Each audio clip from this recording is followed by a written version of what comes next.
Robin Hood by Sally M. Stockton.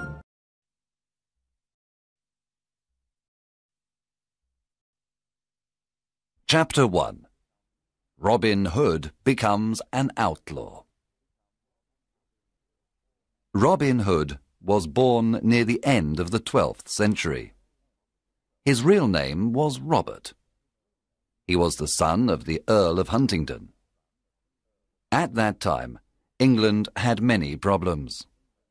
King Richard was away on a crusade in the Holy Land.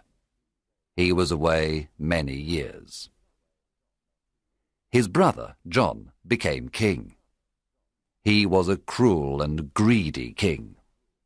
His men were arrogant and brutal. The poor people of England suffered a lot.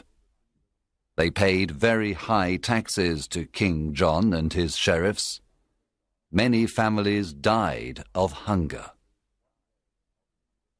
One day, the cruel sheriff of Nottingham killed Robin's father and took away his lands.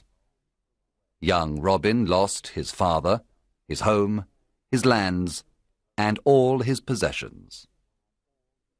He escaped to Sherwood Forest with his loyal servants. They decided to live as free men in the forest. They didn't want to be slaves of King John. However, the king considered them outlaws. When Robin and his men reached Sherwood Forest, they sat down to rest. Robin Hood smiled at his loyal servants. Then he said to them, "My friends, Sherwood Forest is our new home. Now we are free, but we are outlaws. Everyone in the kingdom is against us." "Master, we are not afraid because you are with us," said Much. "Yes, I will stay with you, but you must do what I tell you. We must not become robbers. We must never harm the poor, the old, women or children. We must respect and protect them. We take only from rich merchants, noblemen and fat churchmen. Here is my plan. When rich travellers come into Sherwood Forest, we invite them to eat with us. Then they must pay for their food. They must give us half of everything they have. We then give this money to the poor. Do you promise to do what I tell you?" Yes, we do, they cried. Robin and the outlaws lived in caverns in the forest. The caverns were a perfect hiding place. They were warm and dry in the winter. In the summer, they were cool. They were happy in the forest. They all wore green clothes and carried bows and arrows. Robin had a horn to give signals. Soon other honest men joined the outlaws of Sherwood Forest, Nat, Will Scarlet, and others. The outlaws were excellent archers. Robin Hood became the best archer in the region. In the forest, Robin and his men practiced with their bows and arrows.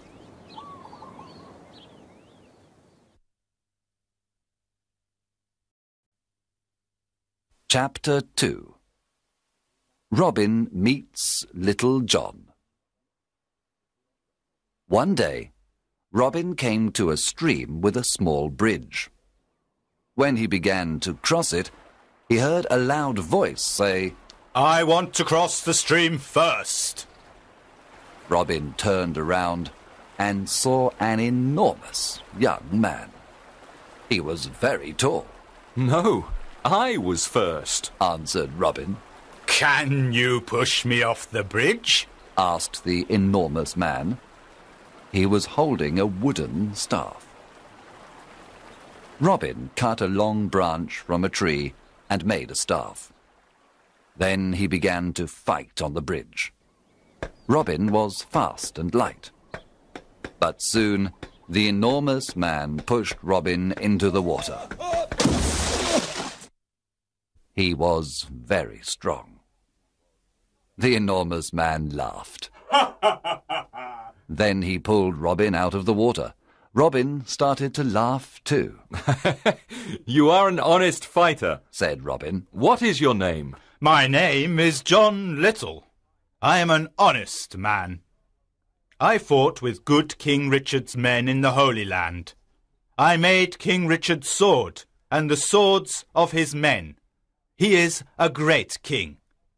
But his brother, John, is cruel and greedy. I don't want to serve King John. I am looking for Robin Hood. I want to join his outlaws. Welcome to our merry company of outlaws. I am Robin Hood, said Robin, smiling. A friend of King Richard is a friend of mine. John Little was very surprised. Then the two men embraced and became good friends. Now that you are an outlaw, you must change your name. Your new name is Little John. Robin took Little John to the secret hiding place in the forest. The outlaws welcomed Little John with a big meal. Little John was an expert sword maker. Soon every outlaw had a new sword. The outlaws liked Little John because he was friendly and kind. At night, everyone sat around the fire and listened to his stories. He told them about his adventures in the Holy Land. Chapter 3. Friar Tuck joins the outlaws.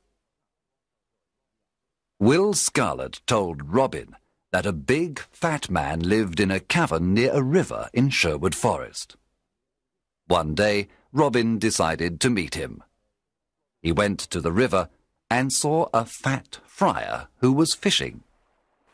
Good morning, young man, said the friar. Good day, answered Robin Hood. You are fishing in an outlaw river. The fish you catch are mine. You can fish here today, but only if you carry me across the river. The friar did not like what Robin said, so he looked at him and said, I can carry you across the river. You are very thin. Can you carry me across the river? Robin was surprised to hear this. Of course, I can carry you. I am thin, but I am very strong. Robin lifted the enormous friar with great difficulty. Then he carried him across the river. You are very heavy, friar, but I can carry you, said Robin. At the other side of the river, Robin said, Now, you must carry me back.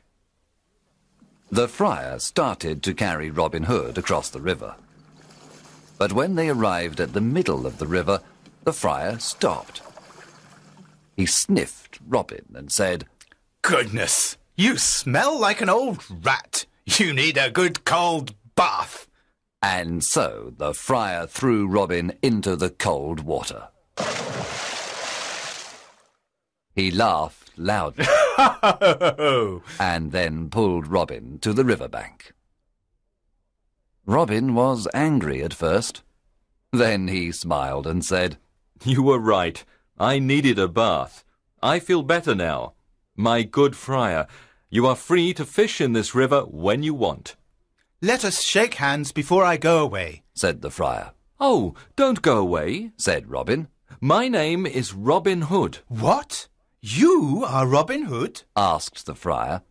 He was very surprised. Yes, come and live with me and my outlaws. We are all good, honest men. We take from the rich and give to the poor. We want a friar because we need the word of God. What is your name? I am Friar Michael Tuck of Fountains Abbey. I had a quarrel with my abbot. He was very greedy and rich. He never helped the poor. He forgot God's teachings. When I told him this, he wanted to punish me. I escaped to the forest. Now I live a simple life. If you want to live a simple life and help the poor, then come to Sherwood Forest, said Robin. The two men shook hands and promised to be friends for life. Chapter 4. Wanted, Dead or Alive. Some years passed, and there were more than 200 outlaws living in Sherwood Forest. Robin Hood was the hero of the poor. He continued robbing the rich to give to the poor. Robin Hood called this the Sherwood tax. All the rich travellers who passed through Sherwood Forest paid the Sherwood tax. The Sheriff of Nottingham sent an army of soldiers to Sherwood Forest to capture Robin Hood. But Robin and his outlaws were in the trees. They killed all the soldiers except one. Robin and his men were the best archers of the region. They knew the forest perfectly. They were never afraid of fighting the soldiers of the wicked Sheriff of Nottingham. It was impossible to stop Robin Hood. The sheriff was furious because the people laughed at him. He was never able to capture Robin Hood. King John was furious too. His subjects loved King Richard and hated him. One day, King John stood on the castle walls. He spoke to all his people. He said, "We must capture Robin Hood and his outlaws. They are our enemy. I can pay 100 pieces of gold for Robin Hood, dead or alive. Bring me that outlaw." From that day on, Robin's life was in great danger.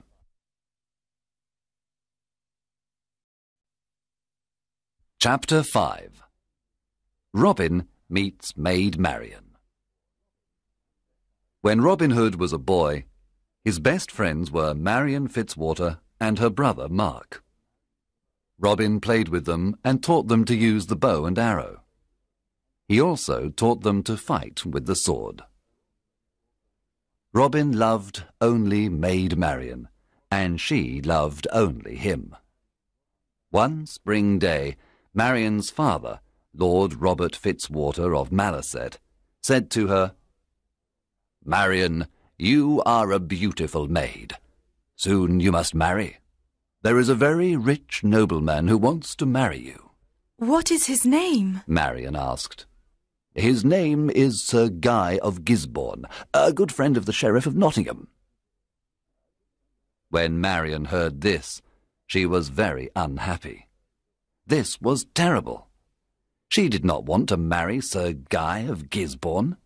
She loved Robin Hood and wanted to marry him. She decided to run away to join Robin Hood. She disguised herself as a knight. Then she took her horse and went to Sherwood Forest. Robin Hood was in the forest. He was coming from Nottingham and was disguised as a beggar. They met in the forest. It was evening, and it was almost dark. When Robin saw the knight, he asked, "What are you doing in the forest?" "What are you doing here, beggar man?" answered the knight. They did not recognize each other. "This is outlaw country. Go back. You can't stay here. We don't know you," Robin said. "I cannot go back. I am not afraid of outlaws," answered the knight, taking out a sword. "I am ready to fight you." And so the fight began. Both were experts with the sword, but Robin fell to the ground. The knight said, "Now take me to your leader. Take me to Robin Hood." She took off her helmet, and Robin was very surprised. It was his dear Marian. Robin took off his beggar clothes. Marian recognized Robin. She, too, was very surprised. Then they kissed. There was great happiness in Sherwood Forest that evening.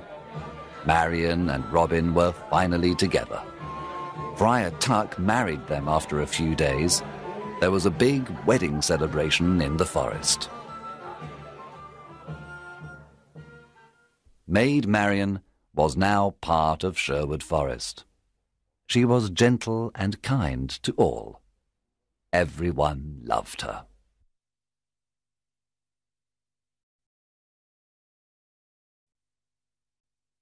Chapter 6.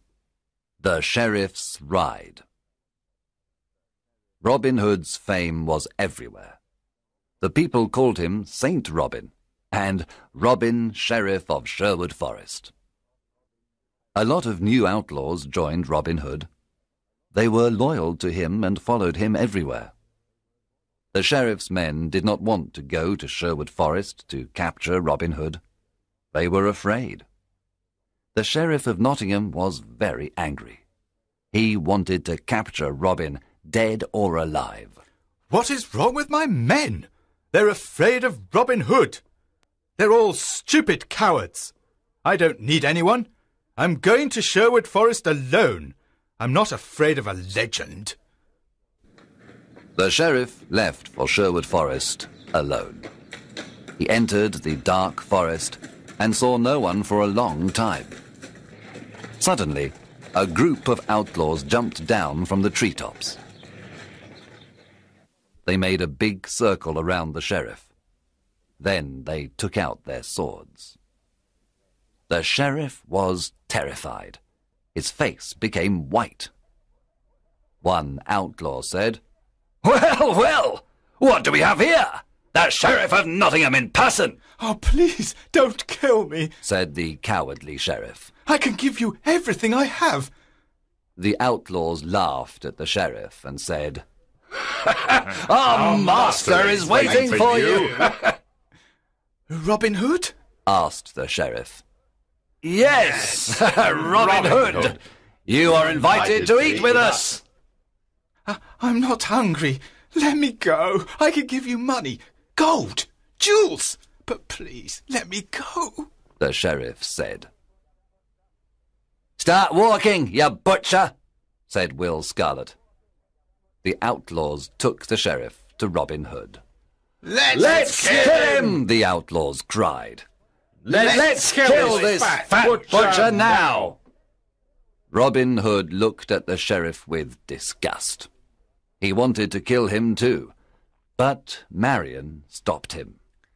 We are not butchers like this man, said Marion. We are honest people. Sit down and eat with us, Sheriff, said Robin. After the meal, I have a surprise for you. The sheriff was not hungry. At the end of the meal, Robin said, Now give us everything you have. Money, gold, jewels. Then take off all your clothes. Get on your horse and return to Nottingham naked. Robin, Marion, and the outlaws laughed wildly. The sheriff got on his horse and returned to Nottingham. He was very cold and very angry. I must capture that Robin Hood and destroy him, shouted the sheriff. When he reached Nottingham, the people saw him naked. Everyone looked at him. They pointed at him and laughed loudly. Long live Robin Hood, the Sheriff of Sherwood Forest! They cried. Chapter 7. The Silver Arrow. After his adventure in Sherwood Forest, the Sheriff of Nottingham said to his men, I must capture Robin Hood and destroy him. How can we capture him? The sheriff thought for some time. Then he said, I know how we can capture him. Let's have an archery competition here in Nottingham. The best archers of the region always come to the competition. The prize for the best archer is the famous silver arrow. One of his men asked, But will Robin come to the competition? Of course. Robin loves challenges, said the sheriff. He will come disguised, and we must discover him.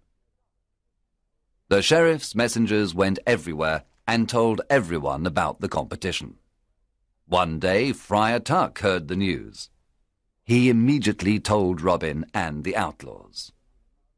Robin said, I'm the best archer in the region. I can easily win the silver arrow.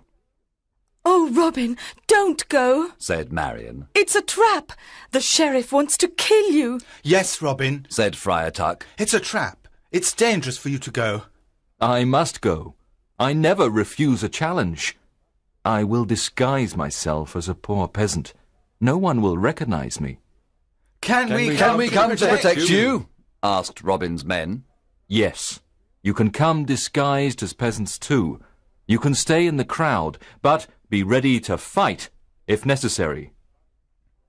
One morning in May, Robin and his outlaws went to the archery competition. When they arrived in Nottingham, the castle square was full of people.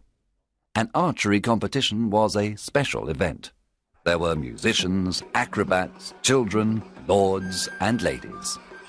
There were colourful flags everywhere. All around the castle square, there were difficult targets. There were many excellent archers at the contest.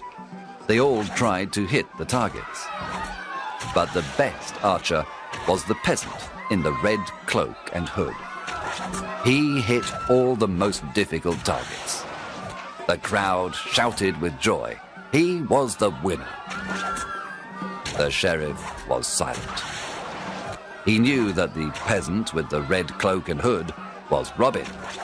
Guards, stop that peasant in the red cloak, cried the angry sheriff. He is our enemy, Robin Hood, the outlaw.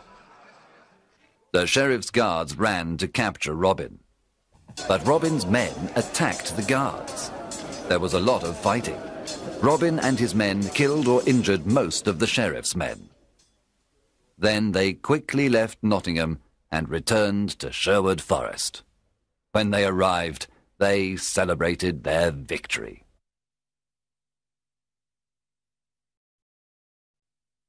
Chapter 8.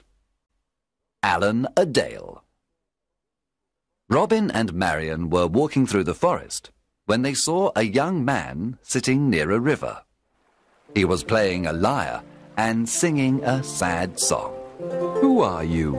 And why are you singing this sad song? asked Robin. My name is Allen of Barnesdale, but people call me Allen a Dale. I am very unhappy because I love a girl called Alice. She loves me too. But her father wants her to marry a rich old baron. The marriage is tomorrow at Papelwick Church. The young man was so unhappy that he started to cry.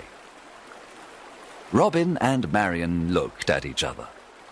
Marion remembered her similar situation some time ago. Then Robin said, I want to help you, Allen a Dale. I have a plan. Come with me. Early the next morning, Robin sent his best archers to Papelwick. They hid inside the church and all around it. Robin, Friar Tuck, and Allen a Dale disguised themselves as simple peasants. Then they went to Papelwick. They entered the church and sat down. At midday, the bishop and the rich old baron entered the church. Then Alice arrived with her father. She wore a white dress and she had flowers in her hair. She was beautiful, but very sad and pale.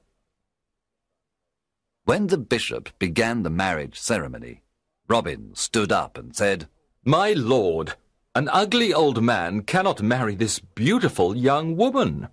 Winter cannot marry spring. What? cried the bishop. Sit down and be silent. There is no love between that old man and this young woman. You must not marry them.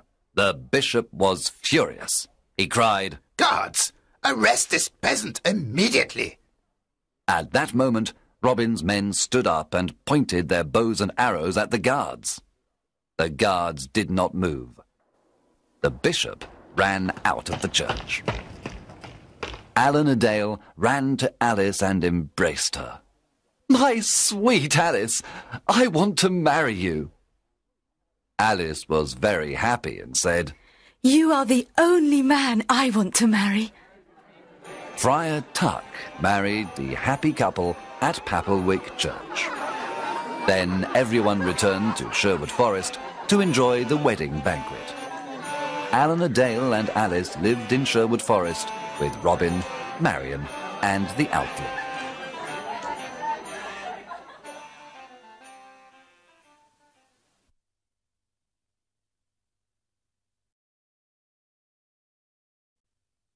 Chapter 9. A Stranger in the Forest.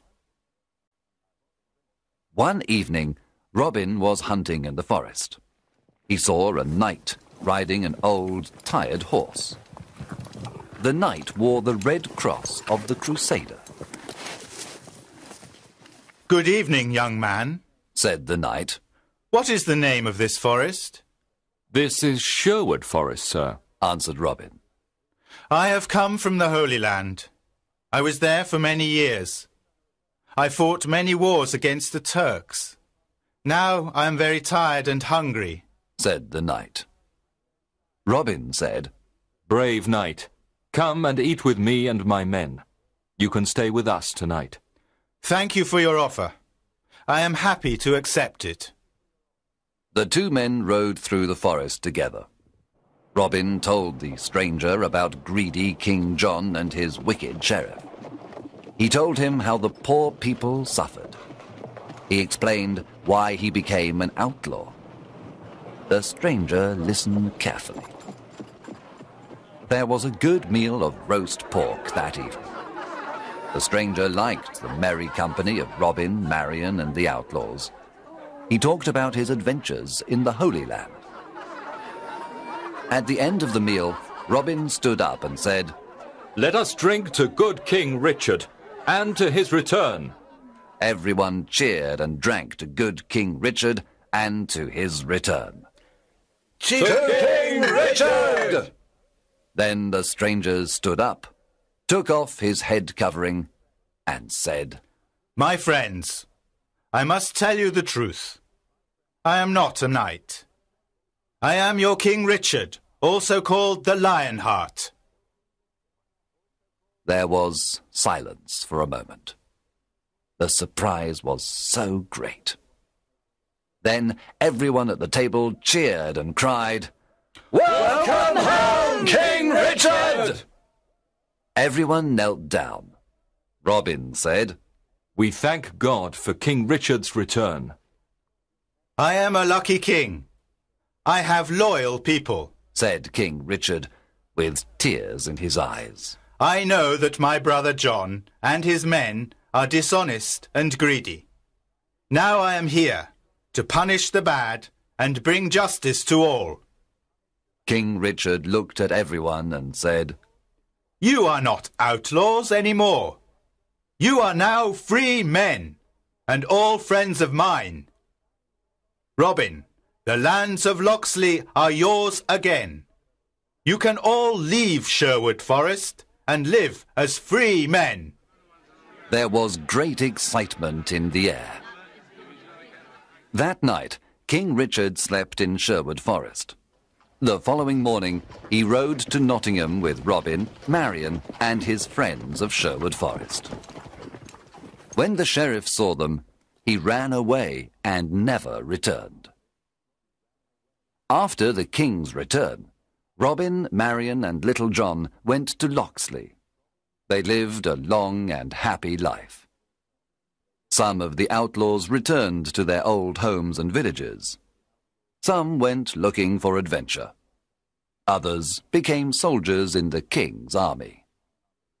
In everyone's heart, there was a beautiful memory of the years spent in Sherwood Forest.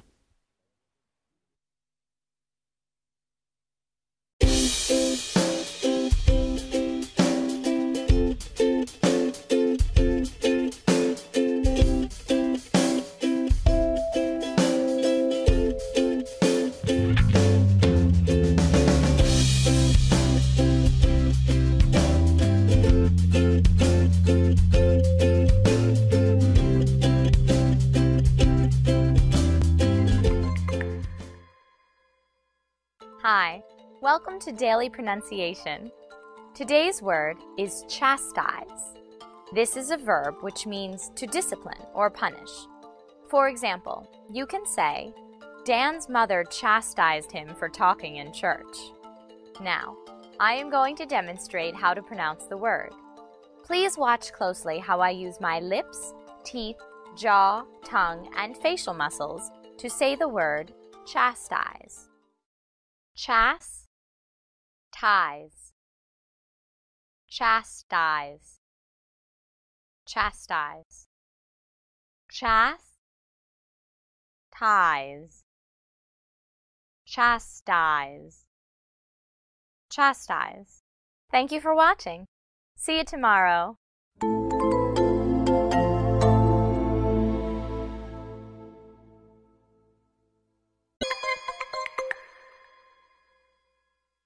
Hi, welcome to Daily Pronunciation. Today's word is chicanery. This is a noun which means trickery or the act of deceiving someone.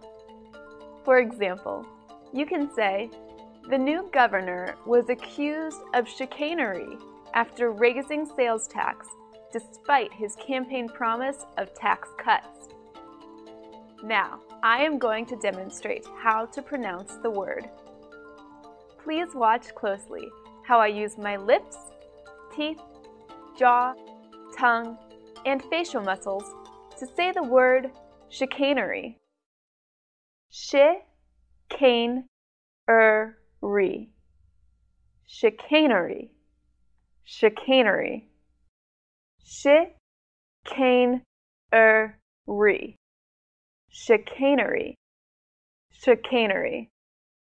Thank you for watching. See you tomorrow.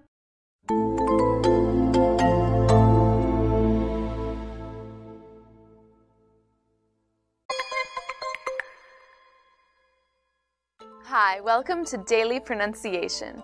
Today's word is circumvent. This is a verb which means to go around or bypass. For example, you can say, we were able to circumvent the fallen bridge by traveling around the lake rather than across it. Now, I am going to demonstrate how to pronounce the word. Please watch closely how I use my lips, teeth, jaw, tongue, and facial muscles to say the word circumvent. Circumvent. Circumvent. Circumvent. Circumvent. Circumvent.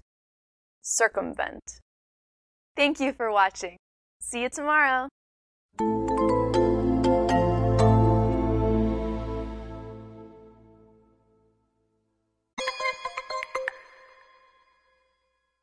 Hi, welcome to Daily Pronunciation.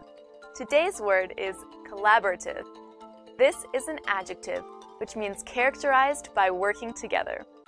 For example, you can say, the final report was a collaborative effort by all the departments. Now, I am going to demonstrate how to pronounce the word. Please watch closely how I use my lips, teeth, jaw, tongue, and facial muscles to say the word collaborative. Collaborative. Collaborative. Collaborative. Collaborative. Collaborative. Collaborative. Thank you for watching. See you tomorrow.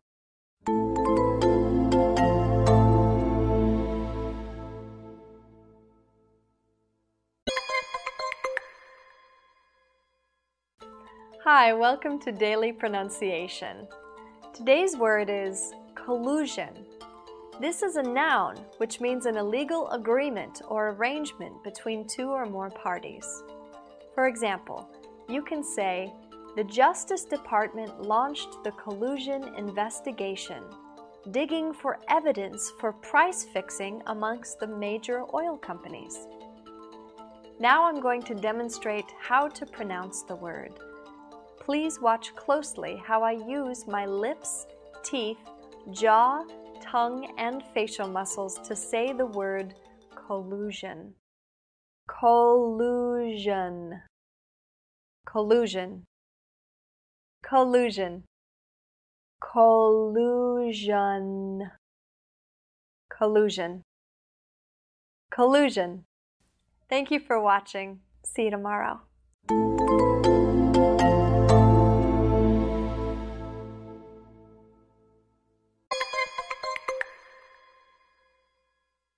Hi, welcome to Daily Pronunciation. Today's phrase is come through. This is a phrasal verb which means to succeed or do what is expected. For example, you can say, John finally came through for us by hitting a home run in the 9th inning. Now, I'm going to demonstrate how to pronounce it. Please watch closely how I use my lips, teeth, jaw, tongue, and facial muscles to say the phrase, come through. Come through. Come through. Come through. Come through. Come through. Come through. Thank you for watching. See you tomorrow.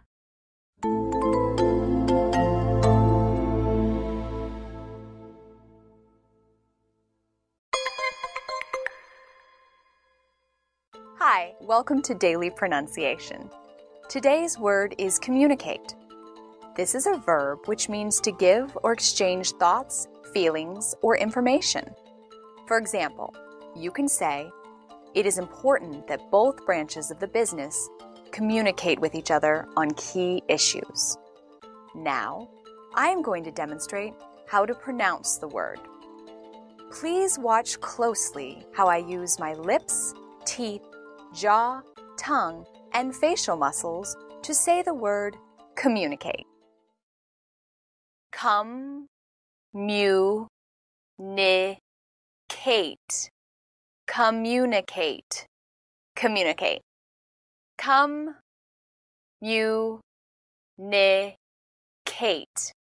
Communicate. Communicate. Thank you for watching. See you tomorrow.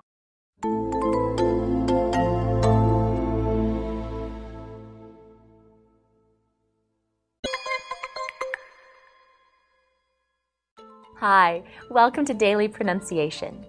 Today's word is compassion. This is a noun which means a feeling of sympathy or sorrow for someone who has experienced misfortune. For example, you can say, Mother Teresa had so much compassion for the destitute.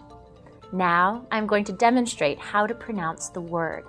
Please watch closely how I use my lips, teeth, jaw, tongue, and facial muscles to say the word compassion. Compassion. Compassion. Compassion. Compassion. Compassion. Compassion. Thank you for watching. See you tomorrow.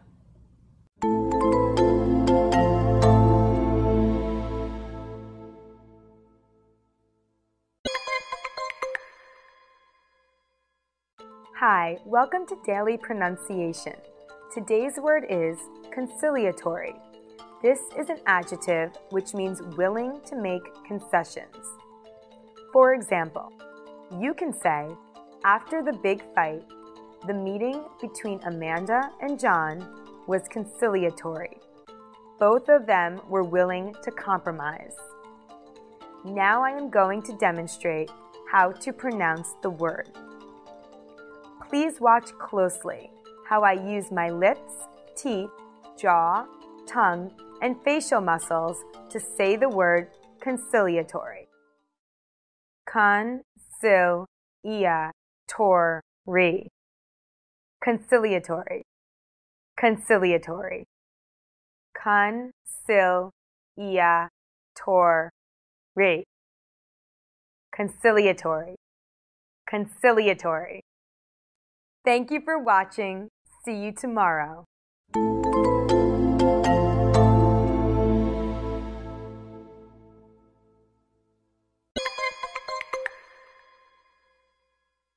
Hi, welcome to Daily Pronunciation. Today's word is consummate. This is an adjective, which means being excellent in quality and flawless. For example, you can say, "My accountant is a consummate professional. She handles all of my accounting matters perfectly." Now I'm going to demonstrate how to pronounce the word. Please watch closely how I use my lips, teeth, jaw, tongue, and facial muscles to say the word consummate. Consummate. Consummate. Consummate. Consummate. Consummate. Consummate. Thank you for watching. See you tomorrow.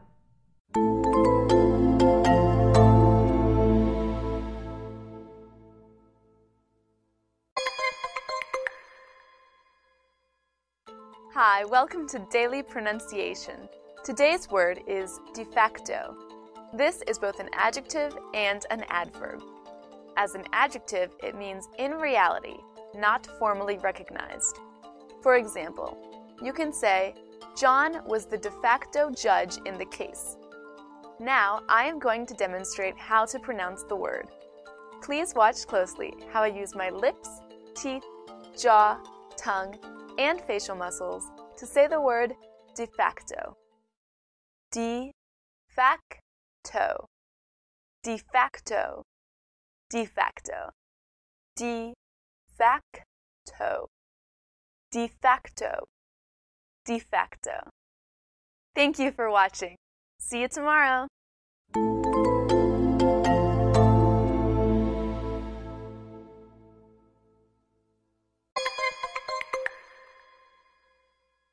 Hi, welcome to Daily Pronunciation.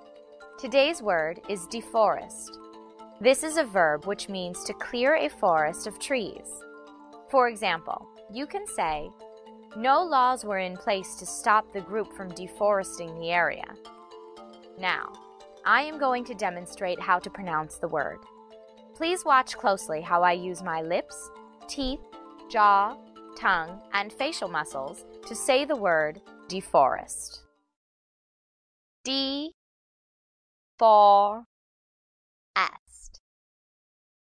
Deforest. Deforest. De-for-est.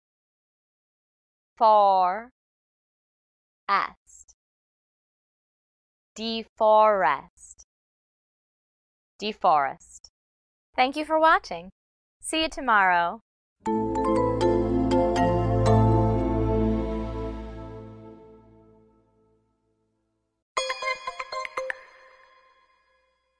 Hi, welcome to Daily Pronunciation. Today's word is dehydrate. This is a verb which means to remove water from. For example, you can say, "The girl quickly became dehydrated due to vomiting." Now, I am going to demonstrate how to pronounce the word.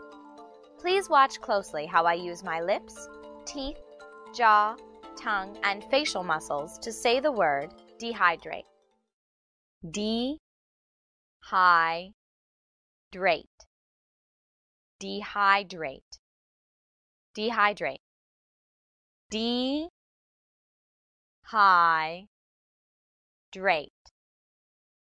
Dehydrate. Dehydrate. Thank you for watching. See you tomorrow.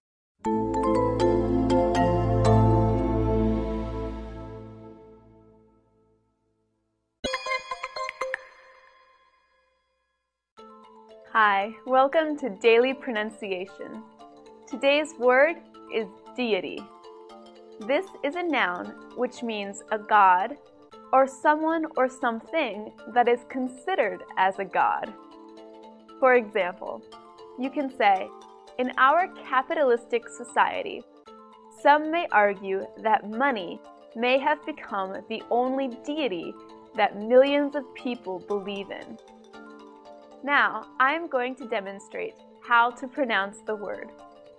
Please watch closely how I use my lips, teeth, jaw, tongue, and facial muscles to say the word deity.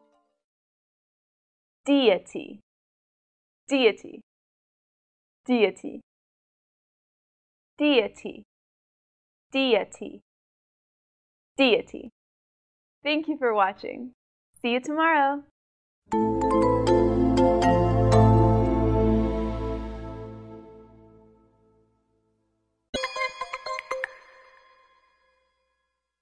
Hi, welcome to Daily Pronunciation. Today's word is delectable. This is an adjective which means delightful or delicious. For example, you can say, every course of the 4-course dinner was simply delectable. Now I'm going to demonstrate how to pronounce the word. Please watch closely how I use my lips, teeth, jaw, tongue, and facial muscles to say the word delectable. De-lec-ta-ble. Delectable. Delectable. De-lec-ta-ble. Delectable. Delectable. Thank you for watching. See you tomorrow.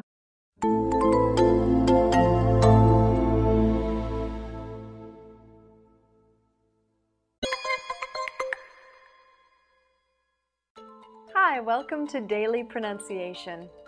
Today's word is despot. This is a noun which means a tyrant or someone who abuses his power. For example, you can say, Hitler was perhaps one of the most notorious despots in the 20th century. Now I'm going to demonstrate how to pronounce the word. Please watch closely how I use my lips, teeth, jaw, tongue, and facial muscles to say the word despot. Despot. Despot. Despot. Despot. Despot. Despot. Thank you for watching. See you tomorrow.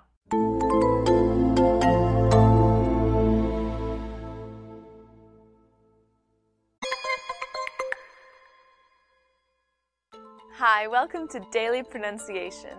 Today's word is discerning. This is an adjective which means showing good judgment. For example, you can say, his discerning nature usually kept him out of trouble. Now, I am going to demonstrate how to pronounce the word. Please watch closely how I use my lips, teeth, jaw, tongue, and facial muscles to say the word discerning. Discerning. Discerning. Discerning. Discerning. Discerning. Discerning. Thank you for watching.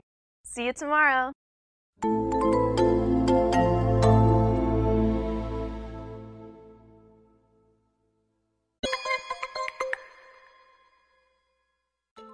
Hi, welcome to Daily Pronunciation. Today's word is disparaging. This is an adjective which means belittling or putting down people or things. For example, you can say, I am so proud of my ancestors that I do not allow anybody to make a disparaging comment about my family. Now, I am going to demonstrate how to pronounce the word. Please watch closely how I use my lips, teeth, jaw, tongue, and facial muscles to say the word disparaging. Disparaging. Disparaging. Disparaging. Disparaging. Disparaging. Disparaging. Thank you for watching. See you tomorrow.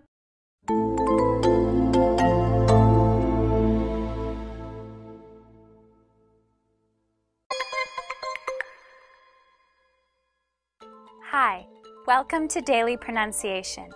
Today's phrase is drop in.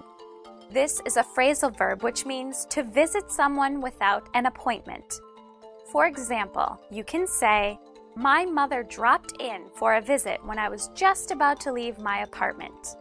Now, I am going to demonstrate how to pronounce it. Please watch closely how I use my lips, teeth, jaw, tongue, and facial muscles to say the phrase drop in. Drop in. Drop in.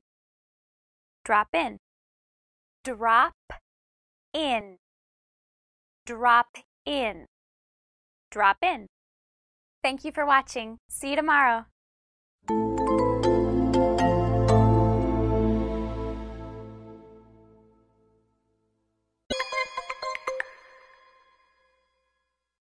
Hi, welcome to Daily Pronunciation. Today's word is dwindle. This is a verb which means to become gradually less and less. For example, you can say, her savings have dwindled to little over $500 after she lost her job. Now, I'm going to demonstrate how to pronounce the word. Please watch closely how I use my lips, teeth, jaw, tongue, and facial muscles to say the word dwindle. Dwindle, dwindle, dwindle, dwindle, dwindle, dwindle. Thank you for watching, and see you tomorrow.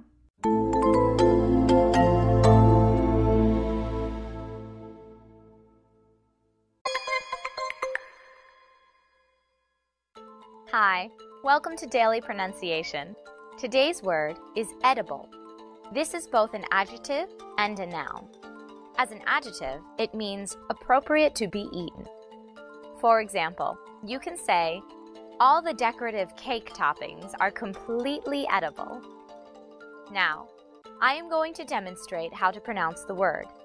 Please watch closely how I use my lips, teeth, jaw, tongue, and facial muscles to say the word edible. Ed, I, bull, edible, edible, ed, I, bull, edible, edible. Thank you for watching. See you tomorrow.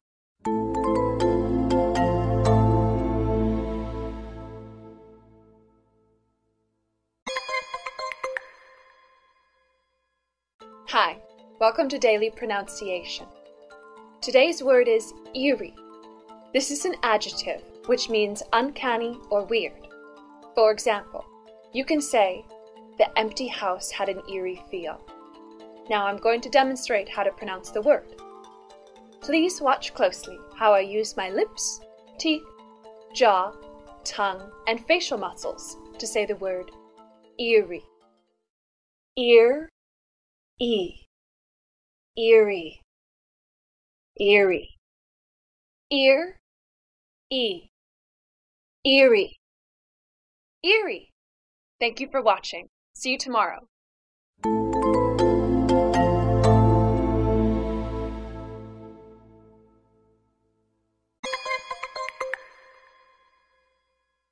Hi, welcome to Daily Pronunciation.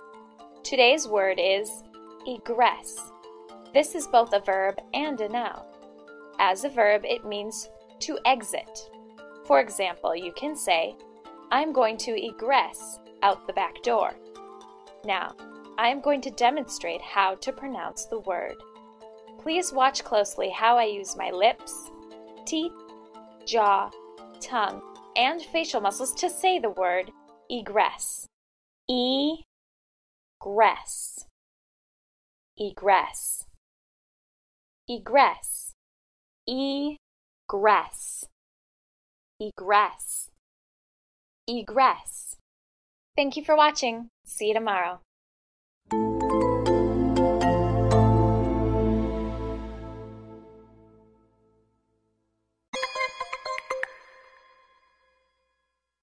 Hi, welcome to Daily Pronunciation. Today's word is empathy. This is a noun which means the capacity or ability to understand the feelings of people. For example, you can say, violent criminals often lack a sense of empathy towards others.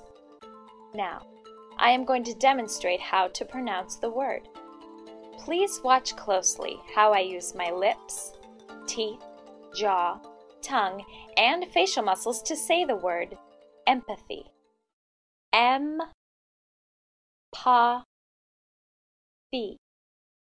Empathy. Empathy. Empathy. Empathy. Empathy. Thank you for watching. See you tomorrow.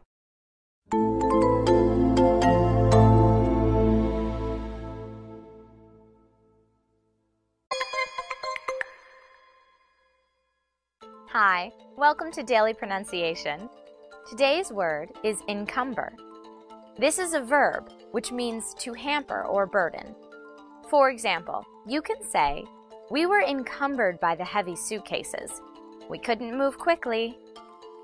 Now, I am going to demonstrate how to pronounce the word. Please watch closely how I use my lips, teeth, jaw, tongue, and facial muscles to say the word encumber. Encumber.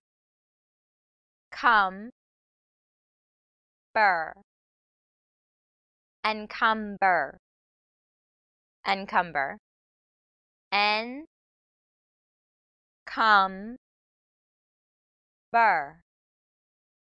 Encumber. Encumber. Thank you for watching. See you tomorrow.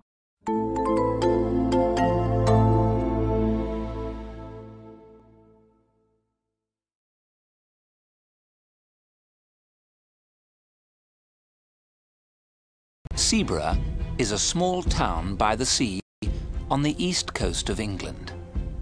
This part of England is called East Anglia. I went to Seaburgh for a holiday in 1919 with my friend Henry Long. There were few visitors in Seaburgh that year. There was only one other visitor in our hotel. His name was Paxton. Paxton was a tall, thin young man. He looked worried and unhappy. One evening, when Henry and I were sitting in the hotel lounge, Paxton came up to us. "Excuse me," said Paxton. "I must speak to somebody. Something strange has happened to me. I'd like to talk to someone about it. May I talk to you?" "Of course," I said. "Please sit down and tell us about it." "A few days ago," Paxton said, "I went for a walk to Freston. Freston is a village about 5 miles from here. I took my camera with me.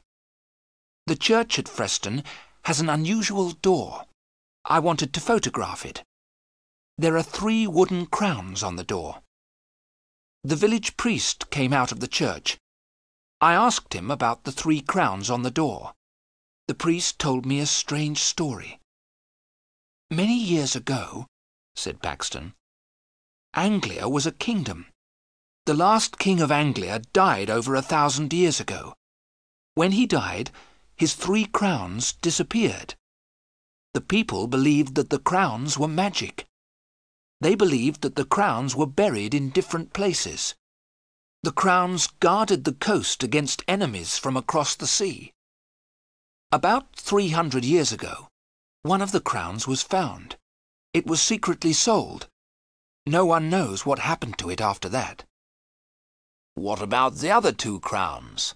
asked Henry. "The second crown was washed into the sea. It was never found again." "What about the 3rd crown?" I asked Paxton. "Was it ever found?" "I'll tell you about that," answered Paxton. "There was a family here called Ager. The people believed that the Agers were guardians of the 3rd crown. The last Ager died a year ago, in 1918. He had no children. I found his grave in the churchyard. I wrote down what was written on the gravestone. William Ager, died the 21st of December 1918, aged 28 years. Later, I went to the bookshop in Freston. By chance, I found an old book dated 1740. Inside it were some lines of poetry. Nathaniel Ager is my name. I own the hill above the sand. All Ager's duty is the same, to guard the crown that guards the land. When I am dead and in my grave, and all my bones are rotten, my sons shall keep my name alive. It shall not be forgotten. The picture sequence from the cinema has finished. You can look at it once more if you want. I bought the book and walked back towards Seaborough. I found the house where William Ager had lived. The house is halfway between Freston and Seaborough. Above the house is a small hill. There is a circle of trees on top. I knew that this was the place. The place for what? I asked. Henry and I were becoming tired of this long story. The place where the crown was buried, said Paxton. And did you find this crown? I asked in a tired voice. Paxton's answer surprised us both. I have it in my room, he said. Come and see it, then you'll believe me. Henry and I did not believe him. We thought that Paxton was not telling the truth. But we stood up and followed him. Paxton led us to his room. He opened a suitcase. Inside the suitcase was something wrapped in newspapers. He unwrapped the newspapers. There was a crown. The crown was made of silver. It was a circle of metal with 4 jewels. I put out my hand to touch it. "Don't touch it!" Paxton cried, and held the crown away from us. "Why not?" I asked in surprise. "We won't take it from you." "I'm sorry," said Paxton. "It's because—" He looked round the room in a strange way. "Since I took the crown, I haven't been alone." "You haven't been alone?" Henry said. "What do you mean?" Then Paxton told us more of his story. After I'd been to Ager's house, I came back here. I got a spade and a lantern. When it was dark, I went back to the hill above the house. I started to dig a hole at the top of the hill, in the centre of the circle of trees. As I was digging, Paxton went on, I was sure someone was watching me. Once I thought I saw someone, but I wasn't sure. The person was always behind me. Once I felt someone pulling my coat. But then I found the crown. At that moment I heard a terrible cry behind me. "Who cried out?" I asked. "I couldn't see anyone," Paxton answered. "But I think I know." He pointed to a book on a table beside the bed. "Every time I come back to my room, the old book is open." I looked at the table. The old book was open at the first page. I saw the name, William Ager, 1890. "So you think that William Ager is following you?" I said. "But William Ager is dead." "It's the ghost of William Ager," said Paxton. "He won't leave me alone. He wants the crown, but he isn't strong enough to take it from me." "And what will you do with the crown?" I asked. "I'm going to put it back," said Paxton. "If you put it back, will William Ager's ghost leave you alone?" I asked. "I don't know," said Paxton, "but I must try." I saw that Paxton was very, very frightened. "Then we shall help you put it back tonight," I said. As I spoke, a shadow moved in the room. Paxton saw it and looked terrified. The picture sequence from the cinema has finished. You can look at it once more if you want. That night, As we left the hotel together, I spoke to the hotel porter. "It's a warm night," I said. "We're going for a walk. We may be back very late." "I'll wait for you, sir," said the porter. "I won't lock the front door until you return. The other gentleman isn't staying in the hotel, is he?" "What other gentleman?" I asked. "The gentleman who's with Mr. Paxton," said the porter. "No," I replied quickly. I did not tell the others what the porter had said, but I had seen it too. When the three of us were together, I thought I saw another person in the room with us. It took us half an hour to walk to William Ager's house. The road went along beside the beach. The beach was a lonely place at night. We saw the hill above the beach. The sea was calm. The moon was shining behind the trees on the hill. We climbed to the top of the hill. We had forgotten to bring a spade. Paxton did not care. He began to dig with his hands. As soon as he had dug the hole, Paxton put the crown in it. He covered the crown with earth. "It's back," he said in a loud voice. "Will you leave me in peace now, William Ager?" We heard nothing, but Paxton turned to us and said, "William Ager says never." We took Paxton back to the hotel. He walked in silence, looking down at the ground. "Don't worry," I said. "Everything will be all right tomorrow. We'll put you on a train to London. As soon as you're on the train, you'll forget all about this." "He'll never let me go," Paxton said. The picture sequence from the cinema has finished. You can look at it once more if you want. The next morning, Henry knocked on my door before 7 o'clock. "Let's go and have breakfast," he said. "Then we'll take Paxton to the railway station." I got dressed and went downstairs. Henry was waiting for me. "Have you seen Paxton?" I asked Henry. "He's not in his room," he said. "I thought he was with you." We went quickly to the porter. "Have you seen Mr. Paxton this morning?" I asked. "Yes, sir," said the porter. "He went out a couple of minutes ago. In fact, I thought he was with you, sir." "With me?" I asked in surprise. "Yes, sir," the porter said. "I thought you were outside the hotel, calling for him. It looked like you, sir. But I was reading the paper. Something strange happened at Freston yesterday."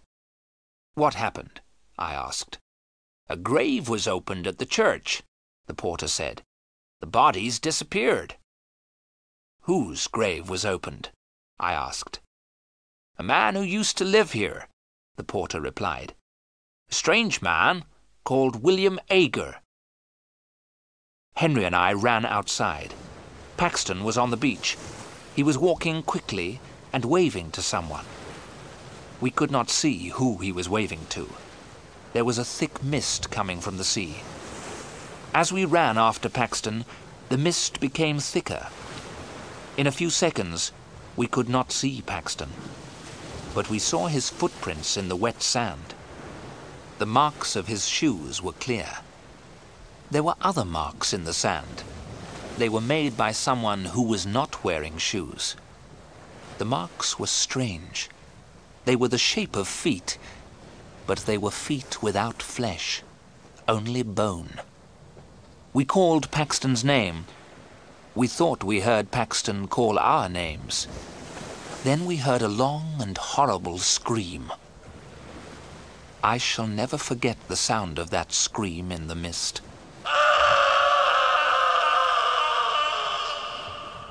We stopped. We were afraid. We did not want to meet the creature that Paxton had met. We both knew that Paxton was dead. We walked forward slowly. A few yards away, we found Paxton's body. His mouth was full of sand and stones. His neck was broken. We heard a strange laugh in the mist. It was not the laugh of a living man. Henry and I were terribly afraid.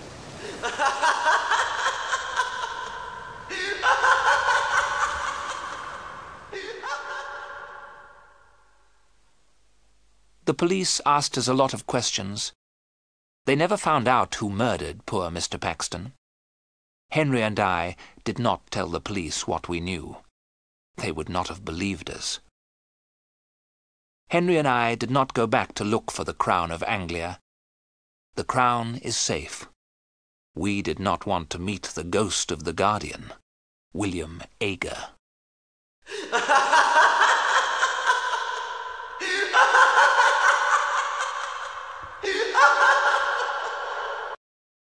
The picture sequence from the cinema has finished.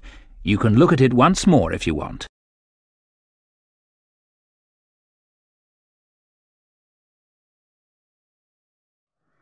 Bismillahirrahmanirrahim. Assalamu alaikum. Shamim Collegiate, my story written by Tariq Aziz, true story about learning English, सच्ची कहानी English सीखने की. So, Assalamu alaikum brothers and sisters. Today is a story day. आज story का दिन है. I'm going to share with you a lovely and true story of learning English. This story belongs to me because this is my true story. ये मेरी सच्ची कहानी है और आज कहानी का दिन है. मैं आप लोगों के साथ कहानी शेयर करने जा रहा हूँ. बहुत ही प्यारी और सच्ची कहानी इंग्लिश सीखने की जो मुझसे ताल्लुक़ रखती है. So let's start. What will you learn in this story? आप क्या क्या सीखेंगे इस कहानी में. फर्स्ट हेडिंग हम पढ़ेंगे What is the purpose of learning English? मेरी क्या वजह थी इंग्लिश सीखने की. How did I learn English language? मैंने किस तरह इंग्लिश लैंग्वेज सीखी. Many people laugh at me. बहुत से लोग मुझ पे हंसे थे. Some people said that you are wasting your time. बहुत से लोगों ने कहा था, कुछ लोगों ने ये भी कहा था कि तुम अपना वक्त बर्बाद कर रहे हो. When I start speaking, I was speaking incorrect. मैंने जब बोलना सीखा तो मैं गलत बोल रहा था. In the end, finally, I was speaking English. आखिर में मैंने इंग्लिश बोलना सीख ही लिया. बट सस्पेंस यहाँ पर हुआ कि after 2 years I forgot speaking in English. 2 साल बाद मैं भूल गया जो भी मैंने सीखा था. तो let us start. It's very funny story. You will laugh a lot. And let us start. What is the purpose of learning English? Mr. Tariq, what is the purpose of learning English? First of all, let me tell you my history. My childhood, when I was in 9th class. It was starting from my 9th class. When I was in 9th class, my school teacher told me to write, you are not a good boy. मैं जब 9th class में था तो मेरी teacher translation करा रही थी. कुछ ट्रांसलेशन बहुत कॉमन थी. You are a good boy एक पैराग्राफ था, कुछ था, मुझे ये याद नहीं क्या था, लेकिन ये जुमला मैंने नहीं भूला. You are not a good boy, ये वो जुमला था जिसको मिस ने डिक्टेशन के तौर पे इस्तेमाल किया था कि लिखें you are not a good boy या you are not a good girl. इस तरह कुछ जुमला था. तो basically it was very simple और वो बहुत ज़्यादा कॉमन जुमला था. जैसे आप देख रहे हैं, you are not a good boy, तुम एक अच्छे लड़के नहीं हो. ये जुमला लिखने को टीचर ने कहा. तो इट वाज वेरी सिंपल. ये बहुत ही आम था. बुनियादी तौर पे देखा जाए तो ये बहुत आम है. But I was unable to write, लेकिन मैं ये भी लिख नहीं सका था. Write this sentence. I was unable to write this sentence. मैं ये भी जुमला नहीं लिख सका था. I asked my teacher, what is the spelling of this sentence? You are not good boy. मैंने पूछ ही लिया मिस से, मिस इस जुमले की स्पेलिंग बता देंगी. You are not good boy. अब एक 9th क्लास का बच्चा ये जुमला नहीं लिख सकता, you are not good boy. तो सोच लें कि वो कितना डफर होगा, कितना बेवकूफ़ होगा और कितना ही आला मिजाज का होगा. यानी पढ़ने में उसका दिल नहीं लगता होगा. और वो एक चलें आगे चलते हैं. तो शी शॉक, उन्हें शौक लगा, उन्हें बहुत हैरत हुई इस बात पे कि मुझे ये लिखना नहीं आता कि you are a good boy. And ask me, do you really not know the spelling of you are not a good boy? उन्होंने एक कंफर्मेशन करने के लिए पूछा भी था मुझसे कि do you really not know the spelling? क्या तुम्हें वाकई में स्पेलिंग नहीं पता? किसकी स्पेलिंग पूछ रही थी मैंने, और मिस ने फिर कंफर्मेशन करने के लिए you are not a good boy आहिस्ता आहिस्ता पढ़ा था कि वाकई में तुम्हें नहीं पता कि you are not a good boy की स्पेलिंग क्या है. आई रिप्लाइड, मैंने जवाब दिया, dad I really don't know. मैंने क्या जवाब दिया? आई रियली डोंट नो, मुझे नहीं, सच्ची में मुझे नहीं पता. So she ordered me to get out. तो उन्होंने मुझे हुक्म दिया बाहर चले जाओ क्लास से. You are in 9th class and you don't know the spelling of this sentence. Shame on you, Tariq. All classmates laugh at me. Everyone taunt at me. You are in 9th class. तुम 9th class में हो. You don't know the spelling of this sentence. Shame on you, Tariq. तुम 9th class में हो और तुम्हें ये spelling नहीं आती. You are not a good boy की. Shame on you, Tariq. शर्म आनी चाहिए तुम्हें, Tariq. All classmates laughed at me. तमाम क्लासमेट जो थे, लड़के लड़कियां, सब हंसे थे ज़ोर से. अरे इसको ये नहीं आता, अभी इसको ये नहीं लिखना आता, अभी ये इसको नहीं लिखना आता. Everyone teased me. हर किसी ने मुझे तंग किया और चिढ़ाने लगे. आफ्टर ब्रेक, जब क्लास ख़त्म हो गई, आफ्टर क्लास सब चिढ़ाने लगे, सब ने तंग किया. और फिर तेरे को ये नहीं पता यार, शर्म आनी चाहिए, तू 9th क्लास में पहुंचा कैसे? all of my friends taunt at me. तमाम मेरे दोस्तों ने मुझ पे ताने मारे. After that I decided to learn English. उसी के बाद मैंने ये डिसाइड किया, फ़ैसला किया कि मुझे इंग्लिश सीखनी चाहिए. एंड मैं ये भी बता दूँ, वो ईयर था 2002 I think 2003 when I was in 9th class. So how did I learn English language? किस तरह मैंने इंग्लिश लैंग्वेज सीखी, ये बड़ा ही मरहला था मुश्किल मेरे लिए. एक उस बच्चे के लिए जिसको लिखना नहीं आता, जिसको बोलना नहीं आता, जिसको पढ़ना नहीं आता, उसके लिए सबसे ज़्यादा, जिसकी कोई बेस नहीं है, उसके लिए सबसे मुश्किल काम था किसी चीज़ को पढ़ना, समझना और सुनना. तो that was most important question for me, how did I learn English. ये बहुत अहम सवाल था मेरे लिए कि किस तरह मैं इंग्लिश सीखूं. बिकॉज़ एक और रीज़न था जो मेरा जो रीज़न था वो बहुत ही ज़्यादा सॉलिड था, जिसकी वजह से मैं डरा हुआ था. Because I am a scatty person, क्योंकि मैं भुलक्कड़ लड़का था, एक भुलक्कड़ सा था. Even I did not know that what is the pronunciation of any sentence. यहाँ तक कि मुझे ये भी नहीं पता था कि लफ्ज़ का तलफ़्फ़ुज़ कैसे होता है, जुमले को बोला कैसे जाता है, जुमले को पढ़ा कैसे जाता है. Even I don't know at that time, मुझे ये भी नहीं पता था. But I made up my mind, लेकिन मैंने पक्का इरादा कर लिया था that I must learn English. It doesn't matter how much time it will take. मैंने पक्का इरादा कर लिया था कि मैं लाज़मन English सीखूंगा. It doesn't matter how much time it will take.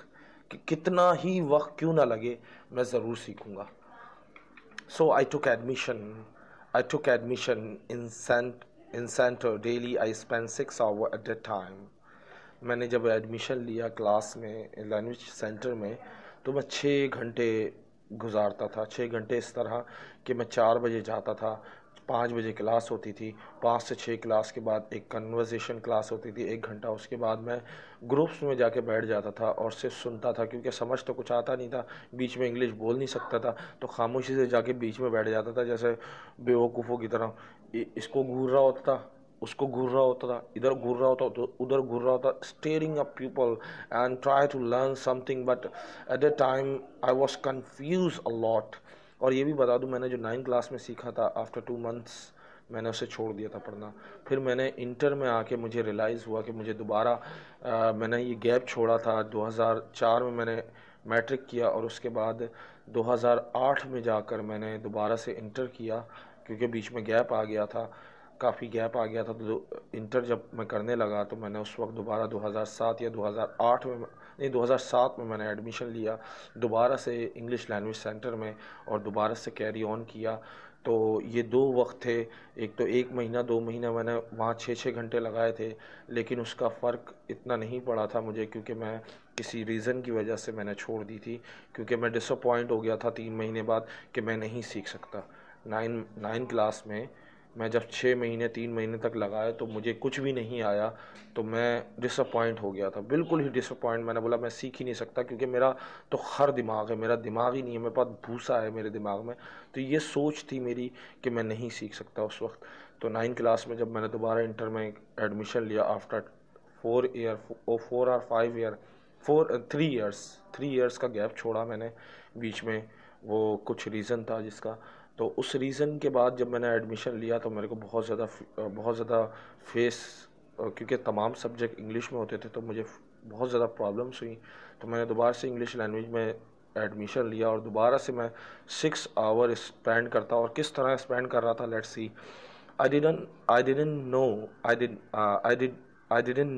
या did not know नहीं लिखा। I didn't know why, but I knew only one thing, that I had to learn English. मैं नहीं जानता था क्यों मैं 6 घंटे गुजारता हूँ, लेकिन एक बात मैं जानता था कि मुझे इंग्लिश सीखनी थी। I didn't have any friend. मेरा कोई दोस्त भी नहीं था, ये भी मैं आपको बता दूँ। कोई दोस्त नहीं था सिवाय एक के, वो ऐसे नहीं था कि मैं उससे बात करता। So I didn't have any friend, but I always sat in a group. मैं हमेशा ग्रुप में बैठ जाता था। ट्राई टू लिसन दैम, और कोशिश करता था सुनने की। But I didn't understand one word of English. लेकिन मुझे एक भी लफ्ज़ पल्ले नहीं पड़ता था, एक लफ्ज़ भी समझ नहीं आता था इंग्लिश का, वो लोग क्या बोल रहे हैं। बैठ तो जाता था, सर खपा लेता था, लेकिन समझ में कुछ नहीं आता था। I start reading smash magazine. मैं ना शौकिया स्मैश मैगज़ीन ख़रीदता, उस पर सफ़े पे तस्वीरें देखता, मतलब ये है कि अंग्रेज़ों की तस्वीरें देखता, और पढ़ नहीं सकता था, लेकिन तस्वीरें देख के खुश हो जाता कि कभी तो पढ़ लूँगा।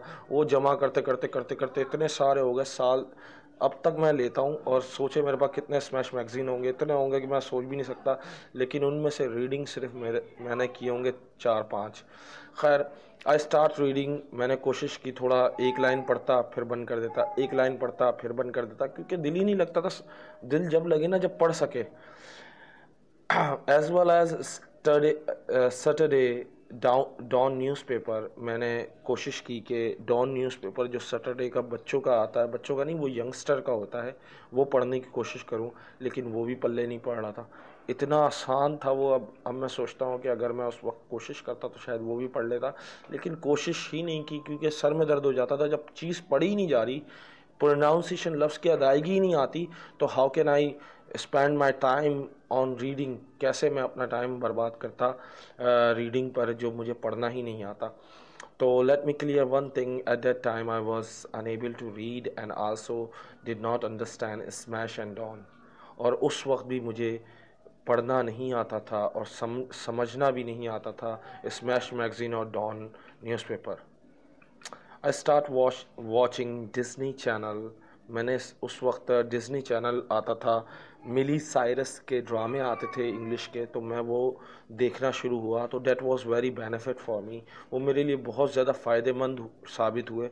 और एक चीज़ और जो फ़ायदेमंद साबित हुई, I daily listen radio in English. मैं जो रेडियो इंग्लिश में सुनता था, उसमें जो डीजे होता था, वो बड़ी डीजे लड़की होती थी, पता नहीं लड़का, I don't remember right now. तो वो भी मतलब उसका एक्सेंट सुन के ना खुशी होती थी, यार चलो यार बोल नहीं सकते लेकिन सुन तो सकते हैं ऐसा एक्सेंट। तो उस वक्त उसमें भी मैंने 3-3 घंटे तक कानों में टूटियाँ लगाए, यानी हैंड फ्री लगाए, सुनता रहता था। तो उससे क्या होता था कि मेरे कानों में दर्द शुरू हो जाता था। तो आफ्टर डैट मैं कानों से निकाल के डिज़नी चैनल लगा के बैठ जाता था। शायद कभी कुछ समझ में आए, कुछ बोलना आए, कुछ तो समझ में आए, कुछ तो बोल सकूं। But I was disappointed at that time. A lot of things I did at that time, but I didn't get any benefit. That was my thinking. मेरी 3 महीने में जब मैंने ये रियलाइज़ किया मैंने, हर तरह कोशिश करके देख ली, लेकिन मुझे इंग्लिश नहीं आई और मुझे कोई फ़ायदा नहीं हुआ। मैं यही सोचता रहा, मुझे कोई फ़ायदा नहीं हुआ। ये जो मैंने 3 महीने स्पेंड किए डिज़नी चैनल पे, स्मैश मैगज़ीन पे, रेडियो पे, सिर्फ बेशक 1 लाइन पढ़ो 2 लाइन पढ़ो, पढ़ता ज़रूर था। After 3 month I understand some meaning, some pronunciation, some sentences. लेकिन 3 महीने बाद मुझे रियलाइज़ हुआ कि मुझे कुछ लफ्ज़ समझ आ रहे हैं, कुछ तलफ़्फ़ुज़ समझ आ रहा है, कुछ एक्सेंट समझ आ रहा है और कुछ सेंटेंसेस समझ में आ रहे हैं। नॉट फुल, पूरे नहीं, पर उस वक्त भी मैं गाने और फिल्में नहीं समझ पाता था। I was very happy at that time, but I was unable to speak English only I understand. मैं बहुत खुश था उस वक्त, लेकिन मैं उस वक्त भी इंग्लिश नहीं बोल सकता था, सिर्फ समझ सकता था। Many people laugh at me. काफ़ी लोग मुझ पे हंसते थे। Whenever I was trying to speak English, many people laugh at me, but I did not take this thing on heart. जब भी मैं बोलने की कोशिश करता था इंग्लिश, तो बहुत से लोग मुझ पे हंसते थे, क्योंकि मेरी एक तो लहजा ऐसा है, ऊपर से मेरे बोलने का अंदाज़ ऐसा होता था कॉमेडियन, कि सामने वाला मुझे मतलब पागल समझ के मेरा मजाक उड़ा देता था। I did not take this thing on hurt. मैंने ये चीज़ दिल पर नहीं ली। दिस इज़ अ फैक्ट, और यही मेरे लिए फ़ायदेमंद साबित हुआ। Whenever we learn English, we don't have confidence to speak. जब भी हम इंग्लिश सीखते हैं तो हमारे पास कॉन्फिडेंस नहीं होता इंग्लिश बोलने का। So whenever we try to speak, we must get stuck in speaking. तो जब हमारे पास कॉन्फिडेंस नहीं होता, जब हम इंग्लिश बोलने की कोशिश करते हैं, तो हम लाजमन अटक जाते हैं बोलने में। तो मैं यहाँ पे एक सजेशन देना चाहूँगा सबको। आई suggest you never care about people. आपको ये सजेशन देना चाहता हूँ कि आप दूसरों की परवाह मत करें। People just try to speak, never care about people, just try to speak in English. लोगों की परवाह मत करो और सिर्फ इंग्लिश बोलो। No matter who laugh at you, इसकी परवाह मत करो कि कौन तुम पे हंस रहा है। No matter how many people are taking out your mistake, ये भी मत सोचो कि कितने लोग तुम्हारी गलतियाँ निकाल रहे हैं। And try to pull your leg down, और ये भी नहीं सोचो कि कितने लोग तुम्हारी टांग खींच रहे हैं, तुम्हारी गलतियाँ निकाल रहे हैं, तुम पे हंस रहे हैं, ये मत सोचो, बस इंग्लिश बोलो। और try to insult you in front of many people. और अक्सर ये होता है कि लोग ना 10 बंदों के सामने बेइज्जती कर देते हैं। ओ इंग्लिश नहीं आती, अबे चल निकल यहाँ से, इंग्लिश नहीं आती। तो ये चीज़ कभी आप कहते हैं ना, आपको थोड़ा सा बगैरत बनना पड़ेगा इस मामले में। सीरियस, सॉरी टू से दिस वर्ड, ये माज़रत चाहता हूँ इस लफ्ज़ के लिए। लेकिन जब हम कोई चीज़ सीखते हैं, उसके लिए बेइज्जती बर्दाश्त करनी पड़ती है, लोगों का मजाक सहना पड़ता है, लोगों का हंसना सहना पड़ता है। लोग तुम्हारा मजाक उड़ा रहे हैं, तुम पे हंस रहे हैं, तो ये चीज़ें इग्नोर करें और सिर्फ फोकस करें सीखने पर। Some people said that you are wasting your time. कुछ लोगों ने तो ये तक बोल दिया कि भाई तुम अपना वक्त बर्बाद कर रहे हो। This is true. Whenever I was learning English, some people said that you are wasting your time. जब मैं इंग्लिश सीख रहा था तो उस वक्त काफ़ी लोगों ने कहा तुम अपना वक्त बर्बाद कर रहे हो, तुम्हें तो यार बोलना भी नहीं आता, पढ़ना भी नहीं आता, तुम्हें ये नहीं पढ़ना आता कि तुम्हारा what is your name, my name is Tariq, ये चीज़ें नहीं आती, तुम कैसे सीखोगे। This is my personal experience. Whenever you are getting something, mostly people prevent you. ये मेरा ज़ाती तजर्बा है। जब आप कभी कोई चीज़ सीख रहे होते हो या कोई चीज़ हासिल कर रहे होते हो, मोस्टली पीपल प्रिवेंट यू। बहुत से लोग आपको रोक देते हैं। सो यहाँ पे भी मैं एक सजेशन देना चाहूँगा। So I suggest you please never disappoint. I suggest you never disappoint anyone. Always encourage those people who are learning English. कभी किसी को मायूस मत करें और हौसला बढ़ाएं लोगों का जो इंग्लिश या कोई भी चीज़ सीख रहे हैं। डिसअपॉइंट मत करें। When I start speaking, I was speaking incorrect. जब मैंने बोलना शुरू किया तो मैंने बोलना मैं गलत बोला. That was most important for me when I started speaking, but I was speaking correct. ये बड़ा अहम मरहला था जब मैंने बोलना शुरू किया but मैं गलत बोल रहा था, because that was very difficult time for my teacher, for me. That was very difficult time. वो बहुत सख्त वक्त था मेरे लिए. My teacher always told me, Tariq, you had to speak correct. मेरे टीचर मुझे कहते थे, तारिक तुम्हें सही इंग्लिश बोलनी है, but it may be take time, लेकिन ये थोड़ा वक्त लेगा. And at that time I spoke English by grammar. उस वक्त मैं इंग्लिश बोलता था ग्रामर की हेल्प से, यानी टेंसेस से. So टेंसेस में मिस्टेक्स हो जाती थी, तो क्योंकि टेंसेस की कमांड हासिल थी लेकिन फिर भी गलतियाँ हो जाती. I remember I always forget to add SRES. मैं हमेशा प्रेजेंट सिंबल के टेंस में SES लगाना भूल जाता था. And in the verb, for example, she speak, but मुझे बोलना चाहिए था शी स्पीक्स ट्रुथ, तो मैं बोलता था शी स्पीक ट्रुथ. तो ये भी बड़ा अहम था. In the end finally I was speaking English. मैं आखिरी मरहले में जाने से पहले एक बात बता दूं, अभी धमाके बहुत सारे होने वाले हैं, तो परेशान मत होइएगा, क्योंकि ये 2016 is going to start in 5 minutes. So I am recording this lesson. मैं रिकॉर्ड कर रहा हूँ, 2016 शुरू होने वाला है. So in the end finally I was speaking English. आखिर में मैंने इंग्लिश बोलना सीख ही ली. आई टोल्ड एवरीथिंग, मैंने हर कुछ बता दिया, but I didn't tell you how much time did I spend for learning English. मैंने कितना वक्त लगाया, मैंने सब कुछ बताया, लेकिन ये नहीं बताया कि मैंने इंग्लिश सीखने में कितना वक्त लगाया एक प्रॉपर तरीके से बोलना. तो एज अ डफर मैं बहुत ज़्यादा डफर था, बोलना नहीं आता, सीखना नहीं आता था. In the end finally I was speaking, but I really work hard for learning English. मैंने बहुत मेहनत की थी इंग्लिश सीखने के लिए, बहुत ज़्यादा मेहनत, because I spend 2 years of my life. मैंने 2 साल लगाए अपनी ज़िंदगी के फॉर लर्निंग इंग्लिश, सिर्फ इंग्लिश सीखने के लिए. The most important thing, still I make some mistakes, लेकिन अभी भी मैं बहुत सी गलतियाँ करता हूँ, लेकिन मुझे गलतियों की अब परवाह नहीं, because it is a learning process.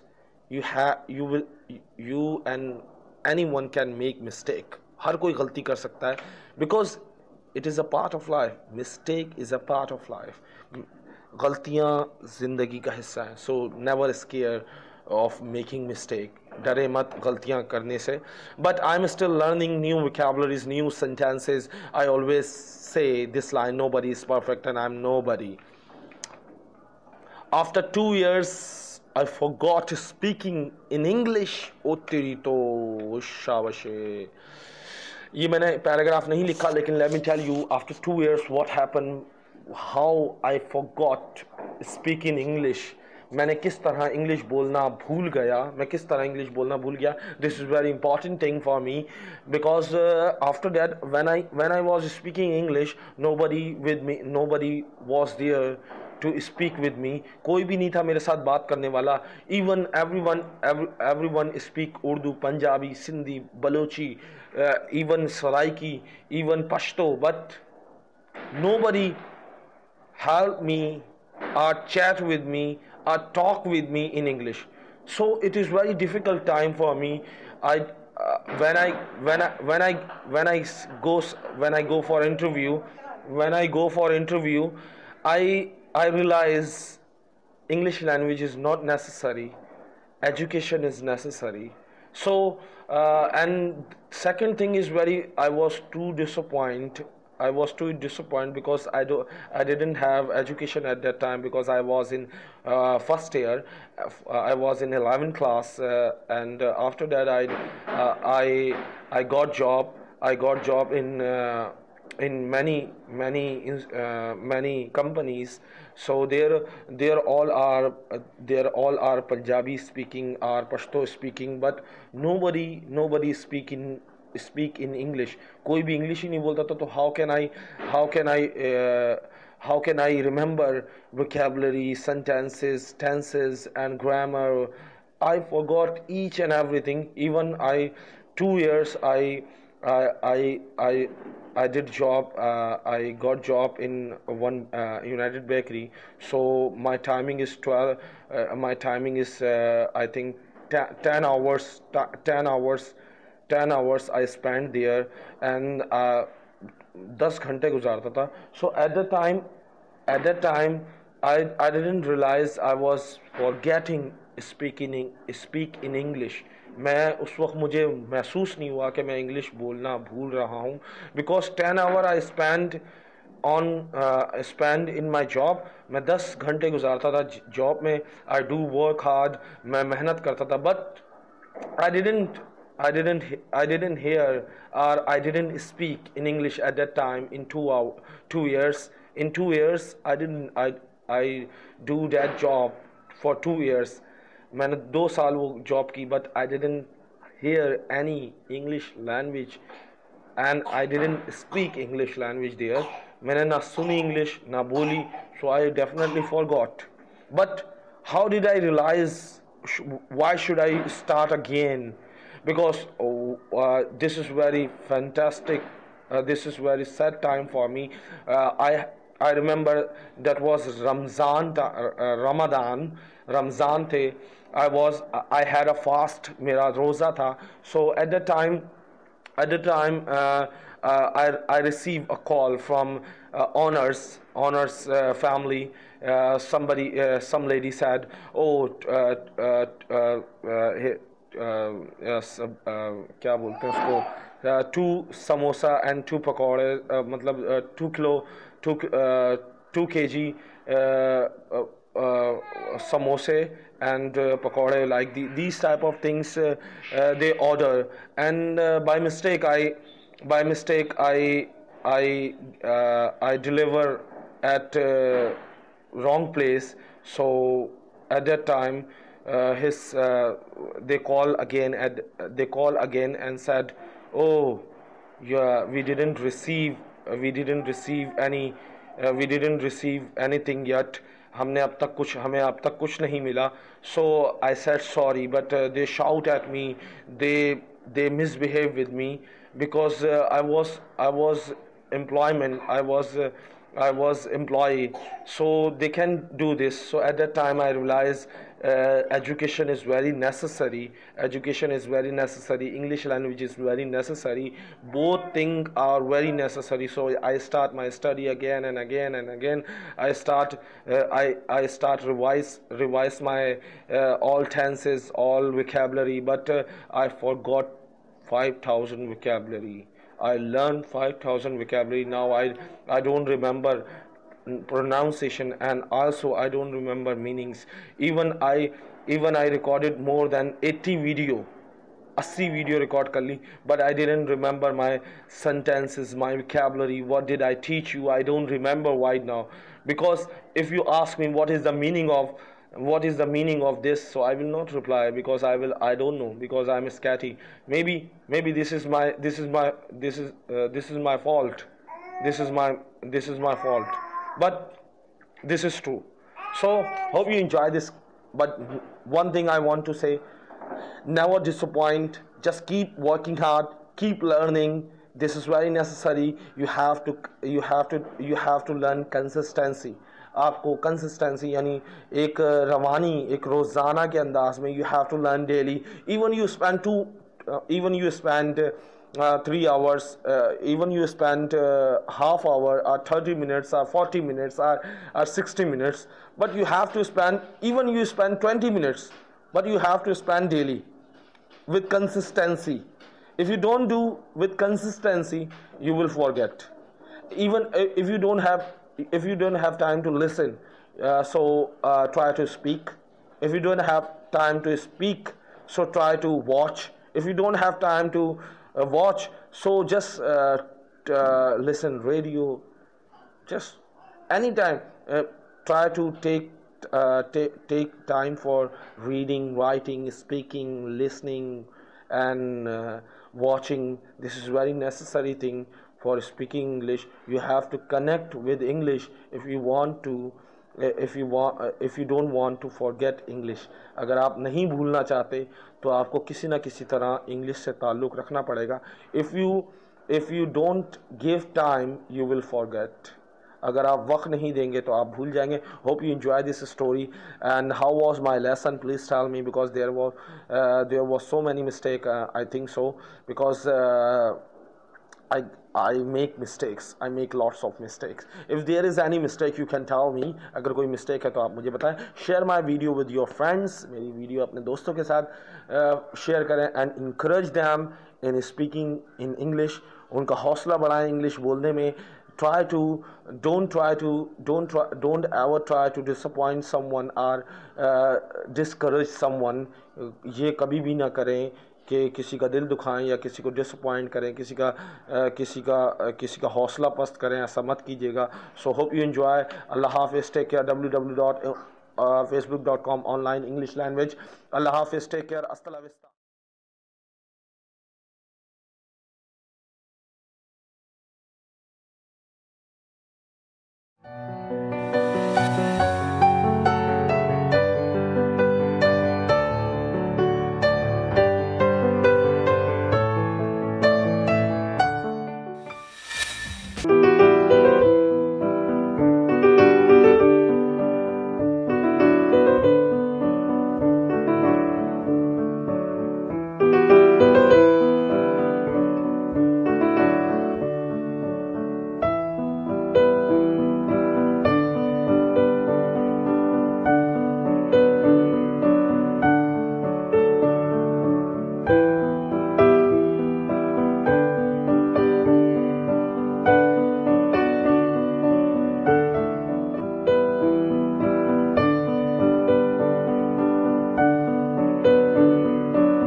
Assalamu alaikum, dear learners.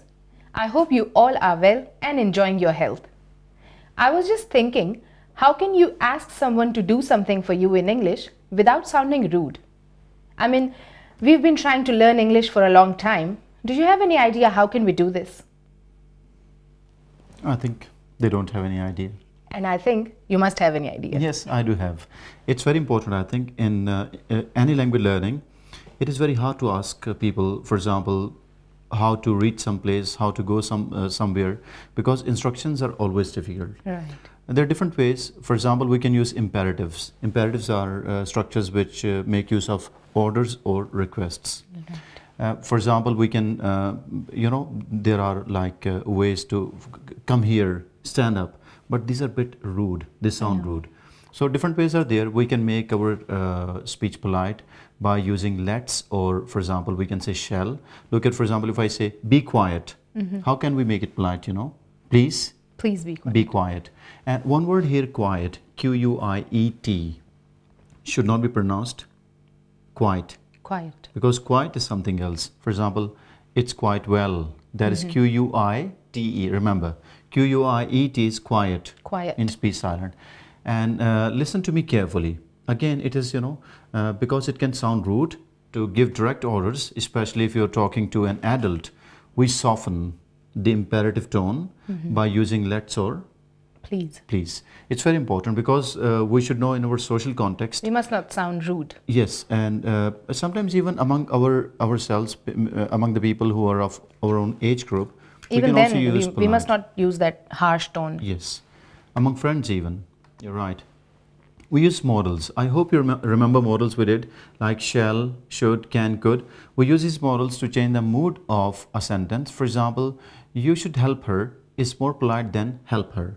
I know. Modals can be used to change something that sounds rude into something that is polite. For example, please open the door sounds better than open the door. Yes, but here, please open the door, here's no modal, but it is polite. But please, will you open the door is polite. Look at some more examples. For example, we can use could. Could you make me some tea? Could you make me some tea? Make me a cup of tea. Yes, make me a cup of tea. That is rude. And can you come here, please? Again, using please. The use of please. And we use mehrabani farma ke, ubara mehrabani in Urdu too. So in all languages, I think they use these words which change the tone of the sentence. We also use will. Will you shut the door, please?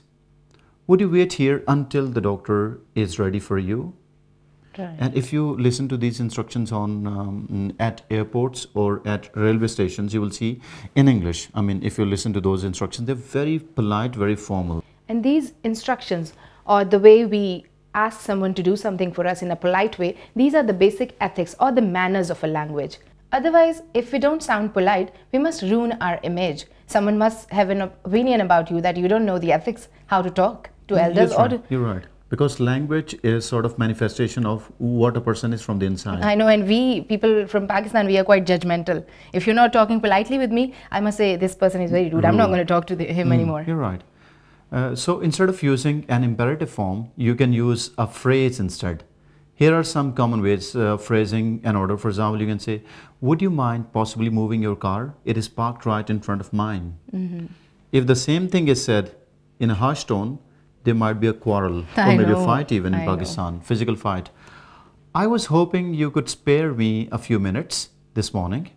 Or we can also say, do you think you could do this photocopying for me? Very polite, This is such a polite sentence. Yes, and I've listened to many cassettes and watched different documentaries. I think English people, they are really very much careful regarding using language. I know. They use polite words just to convey that they are really very polite people, and as a nation, they're very polite. If you have a couple of minutes to spare, the office needs tidying up. Or, I'd like you to file this correspondence for me. I want you to finish this by tomorrow. Again, using polite words and conveying the message. You can use sequencing words to make instructions clear. You know sequencing words, first, second, like this. I'll give some example. For example, firstly, make sure the appliance, for example, washing machine, is disconnected. Secondly, open the bag with a screwdriver. Then carefully pull out the two black cables. Something I would like to ask you. Sure. You will have to tell me and tell all the learners. Right. How to make a cup of tea. Firstly, we take a cup of water. Good. Secondly, we boil the water. Then we put a tea bag. Right. And a bit of milk. Lastly, if sugar is required. It is doodh patti, I think. I hope I passed my exam. Good, you have. And Thank you. It is important to, that's why some people, most of them, in the beginning, they don't know how to use, for example, a card, how to load balance, and that is why at the back of each card, instructions are given because people commit mistakes. And I remember when in the beginning these telephone booths, they were installed at different places in different markets, people didn't know how to use them. You know, there was a lot of people who were first supposed to insert the card, and then they had to press certain buttons, and then they had to pick the receiver, wait for some time for the instruction by the lady or the man, and then they had to go further. But people simply, they got confused, they were nervous. Many of them did. I didn't use it in the beginning, but now I understand, okay, follow instructions, the thing is quite easy. I know. Here is some, I would like to give you some useful vocabulary for asking directions in English. I can say, for example, how do I get to your office? Get to your office, instead of saying reach, that is possible too. Can you tell me the best way of getting to your office? Or what is the quickest way of getting to your office? Where are you exactly? Getting is a word very commonly used for reaching. Right. How can I get to that place? Or will you be coming by car or by train? You know, he's not using here, I'm not saying will you come. Will you be coming? ING form in future sounds more polite. I know. These are slight shades. We don't know sometimes, but if you're talking to an Englishman, he might judge, okay, the person knows the language. He's using will you be coming? Or for example, if I say, will you be staying tomorrow?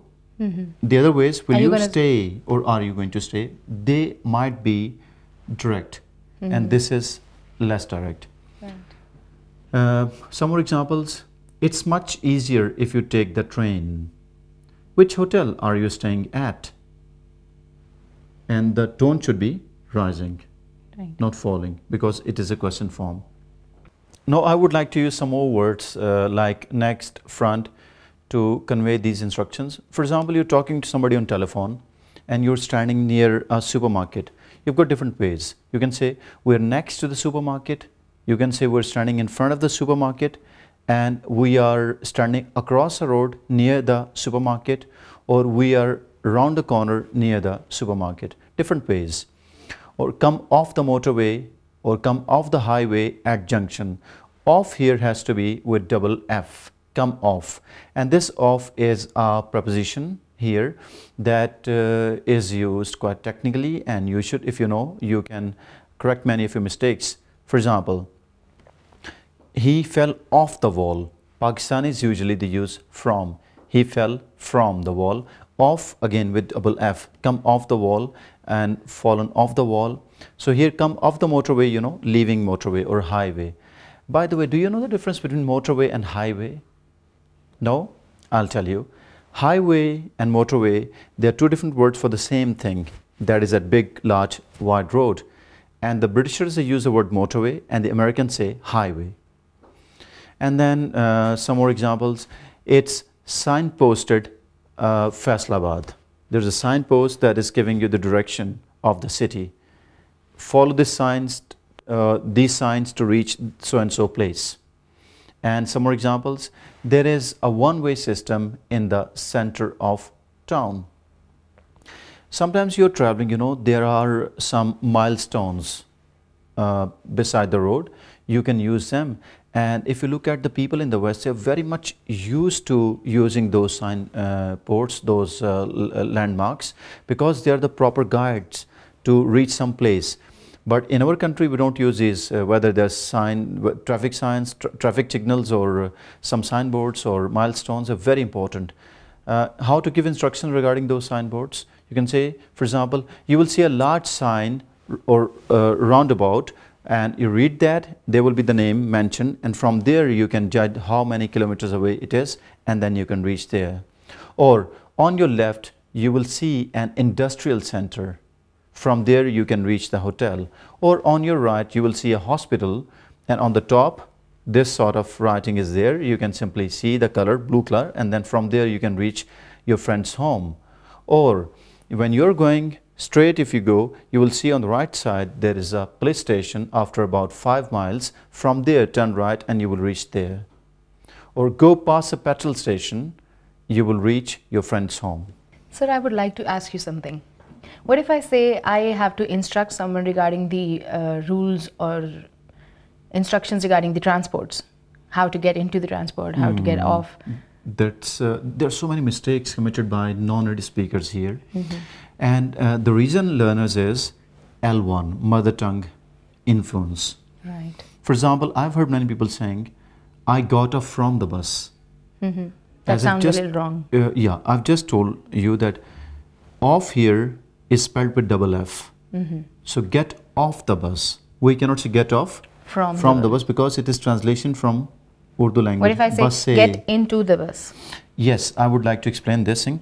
But before I explain, I must tell you that in these instructions, the role of prepositions is very crucial.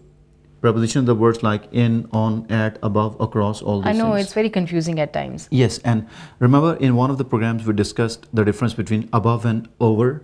I know. Above is something that is fixed. I can see a fan. It's something that is not moving. That is not moving. I can see a fan above my head, or you can see ceiling above your head. If you just raise your eyes, you can see something above your head. And over is something moving from one place to the other. For example, I can see a bird moving from over the building, or he threw a stone over the building. Right. Prepositions are important. Now coming back to your question, use of transportation, definitely there are people who commit mistakes. Now, I am one of them. Yes, look at, I think everybody does. Look at large transport, public transport, which are very big. For example, bus, train, aeroplane, and big boats. Right. We use the word on for them. Right, I didn't know that. And I think most of you didn't know that. He's traveling on the bus. Right. I'm sitting on the bus, I'm sitting on the aeroplane. But this doesn't mean he's sitting on the roof of the bus. Now here the thing becomes confusing because in Pakistani context or many third world countries, what happens? People travel on the roof of the bus. So if you say he's sitting on the bus, in Pindi it might mean he's sitting on the roof. Right. But in English it means you're sitting in the bus, but they use on the bus. He's sitting on the aeroplane. And it reminds me of something very horrendous, something horrible. A boy, few months ago, You know, he planned to travel by plane, but not inside the plane, by sitting somewhere near the wing, near the wheels. Oh. Somehow he managed to get to that place, and when the plane took off, he was there, and somewhere, some place of Lahore, he fell off that. Oh my and he died on the spot. So on is used for big public transport. Now compare he's sitting on the bus with he's sitting in the car. Right. You just quoted a horrible, I mean, such a horrible incident. It did happen. And talking about chairs, we all use chairs, don't you? I mean, we all use chairs. Like, if chair has got arms, two arms, you sit in the chair. In the chair. And if the chair has no arms, and you're sitting on the chair. But you know, in my university, there are chairs with one arm. What do we say? We're sitting at the chair. They are always confused. And you use the word at again. At is a very important word in English.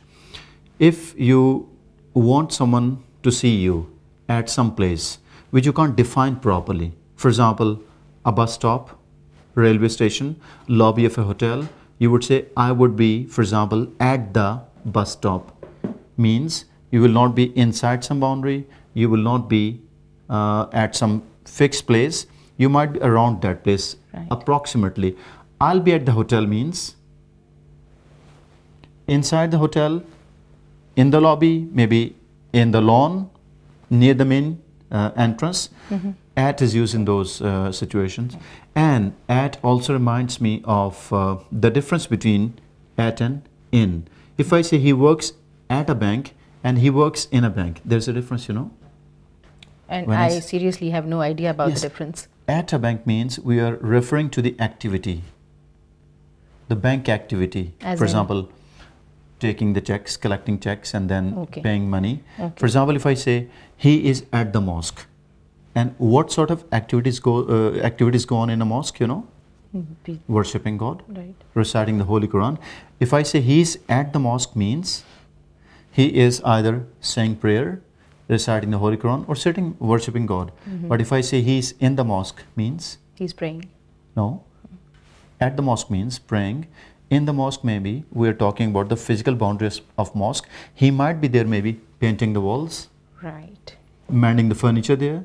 So in and at, that is one of the differences. You mean the task is defined? The task when is activities related to that building. School means studying and teaching. Bank means helping the customers. Mosque means worshipping. So when at is used, our focus is on the activity. But when we talk about bank as a building, mosque as a concrete thing as a building, and school as a building, we use in. Okay, if I ask a question, I am going to reach your place by bus. Is this a right statement? Yes, you're using means. By bus, by air, by land, by sea. But you'll be sitting on the bus. Okay. Got it? Now the idea is pretty much clear. But don't sit on the roof. Okay. Sometimes some students simply, you know, they stun you. They ask such a question that you can't answer that. It is not related with that thing, but you know, once a student asked me a general question. Yes, he said, "Sir, ek moti aurat intezar kar rahi hai. How will you translate into English?" I said, "A fat lady is waiting." He said, "That's a very long sentence." I said, "Then?" He said, "Very simple." I said, "What is that?" He said, "Motivating." Okay. Then the same boy, you know, he was very naughty. He said, "एक लड़की ये नीचे खड़ी है." एक लड़की नीचे खड़ी है. He was using the word नीचे. I said, the girl was standing there. The young girl is standing there, I mean, on the first floor, or maybe there beneath some tree like this. You know. He said, very simple. Misunderstanding. Misunderstanding, right.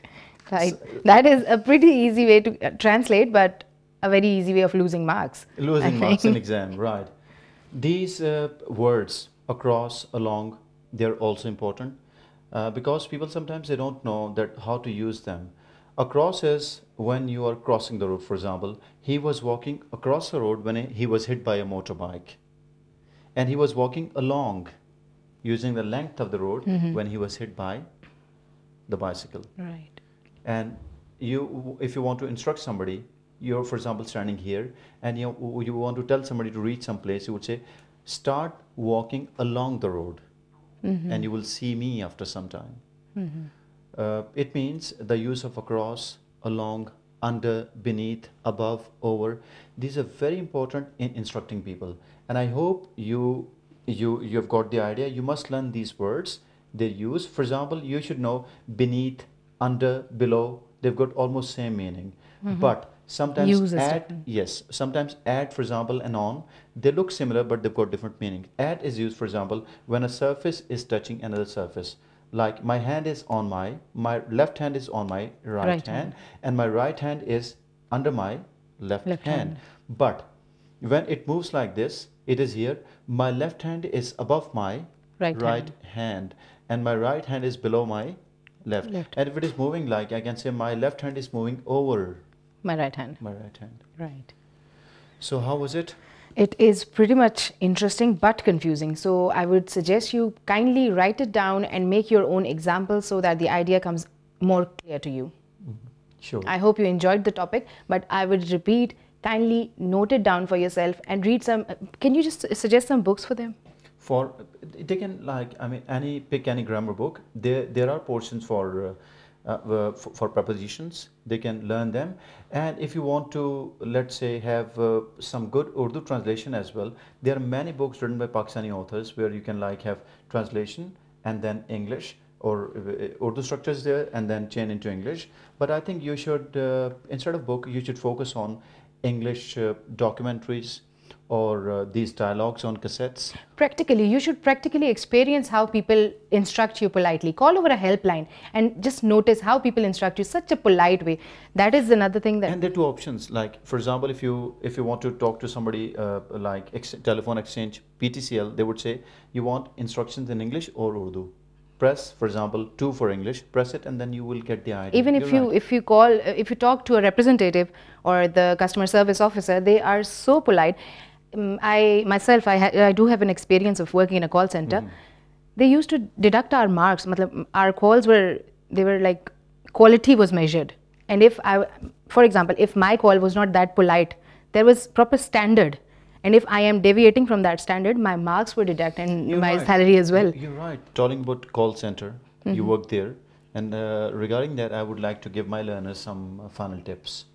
Remember, if you're giving directions over the phone, you have to speak slowly to allow the other person to write things down. You know, sometimes people are writing. Check that the other person has understood. And if you're speaking face to face with someone, use your hands to show left, right, or straight. And use please. The word please must be used when you ask someone to give you directions. It is polite and will normally get you what you want. Exactly. That's it. Yes, it was pretty helpful. And I hope you'll all keep this in your mind and you'll try to be polite. Thank you so much. Allah Hafiz.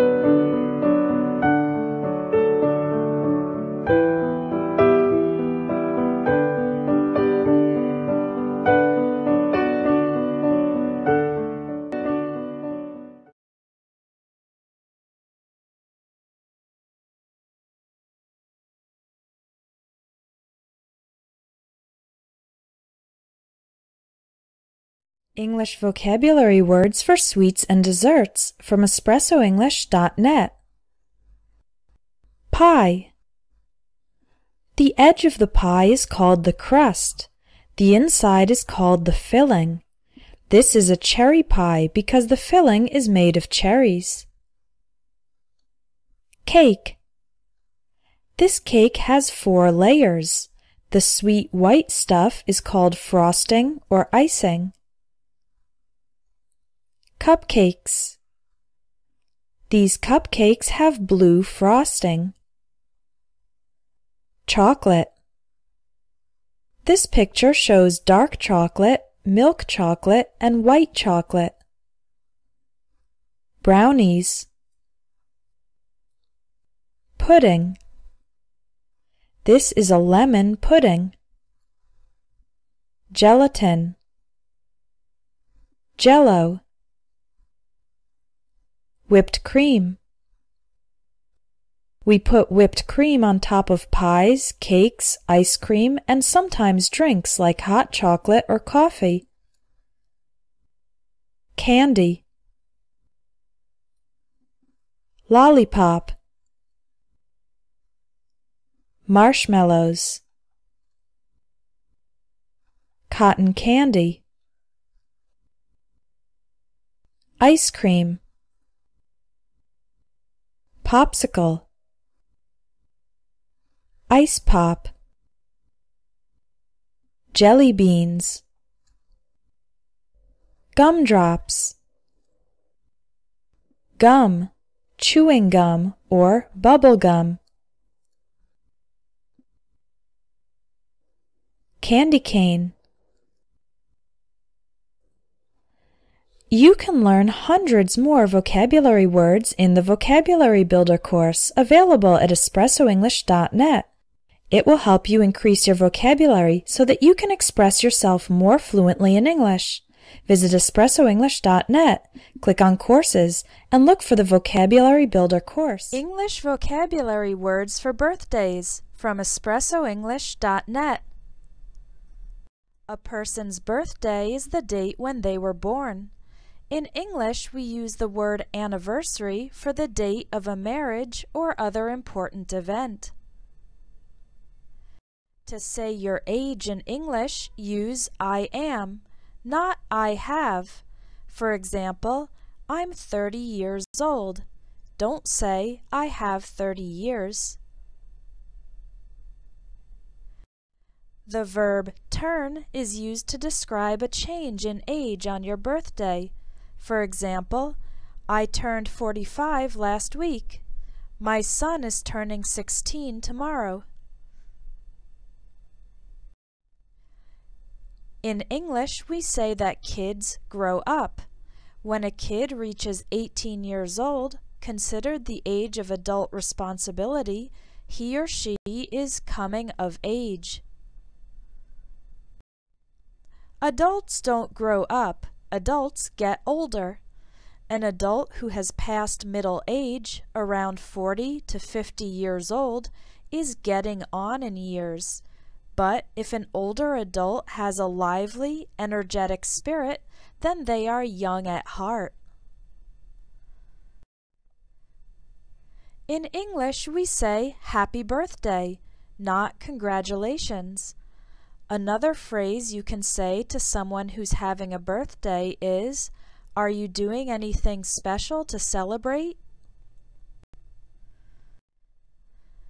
A really big and fun birthday party with lots of people can be called a birthday bash. Other people prefer a low-key get-together. That's a relaxed, casual meeting of friends and family. At birthday parties, you'll find balloons and, of course, a birthday cake with frosting or icing and sprinkles. The cake in the picture has chocolate frosting and colored sprinkles. It's traditional for the birthday boy or birthday girl to blow out the candles. Some people make a wish when they do this. Other people often give the person gifts or presents covered with wrapping paper. If you're not sure what to give somebody, you can buy a gift certificate or gift card that will allow the person to buy whatever they want at a certain store or restaurant. Today is my birthday. I'm 30 years old, and you can help me celebrate. I would love to include your comments on the Espresso English website. So if you enjoy my lessons, please email me your first name, country, photo, and 3 or 4 sentences about how Espresso English has helped you. You can send me this information at help@espressoenglish.net. I would love to hear from you.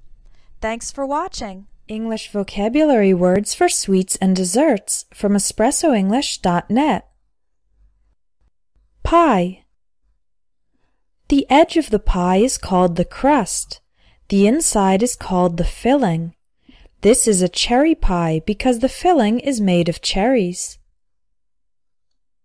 Cake. This cake has 4 layers.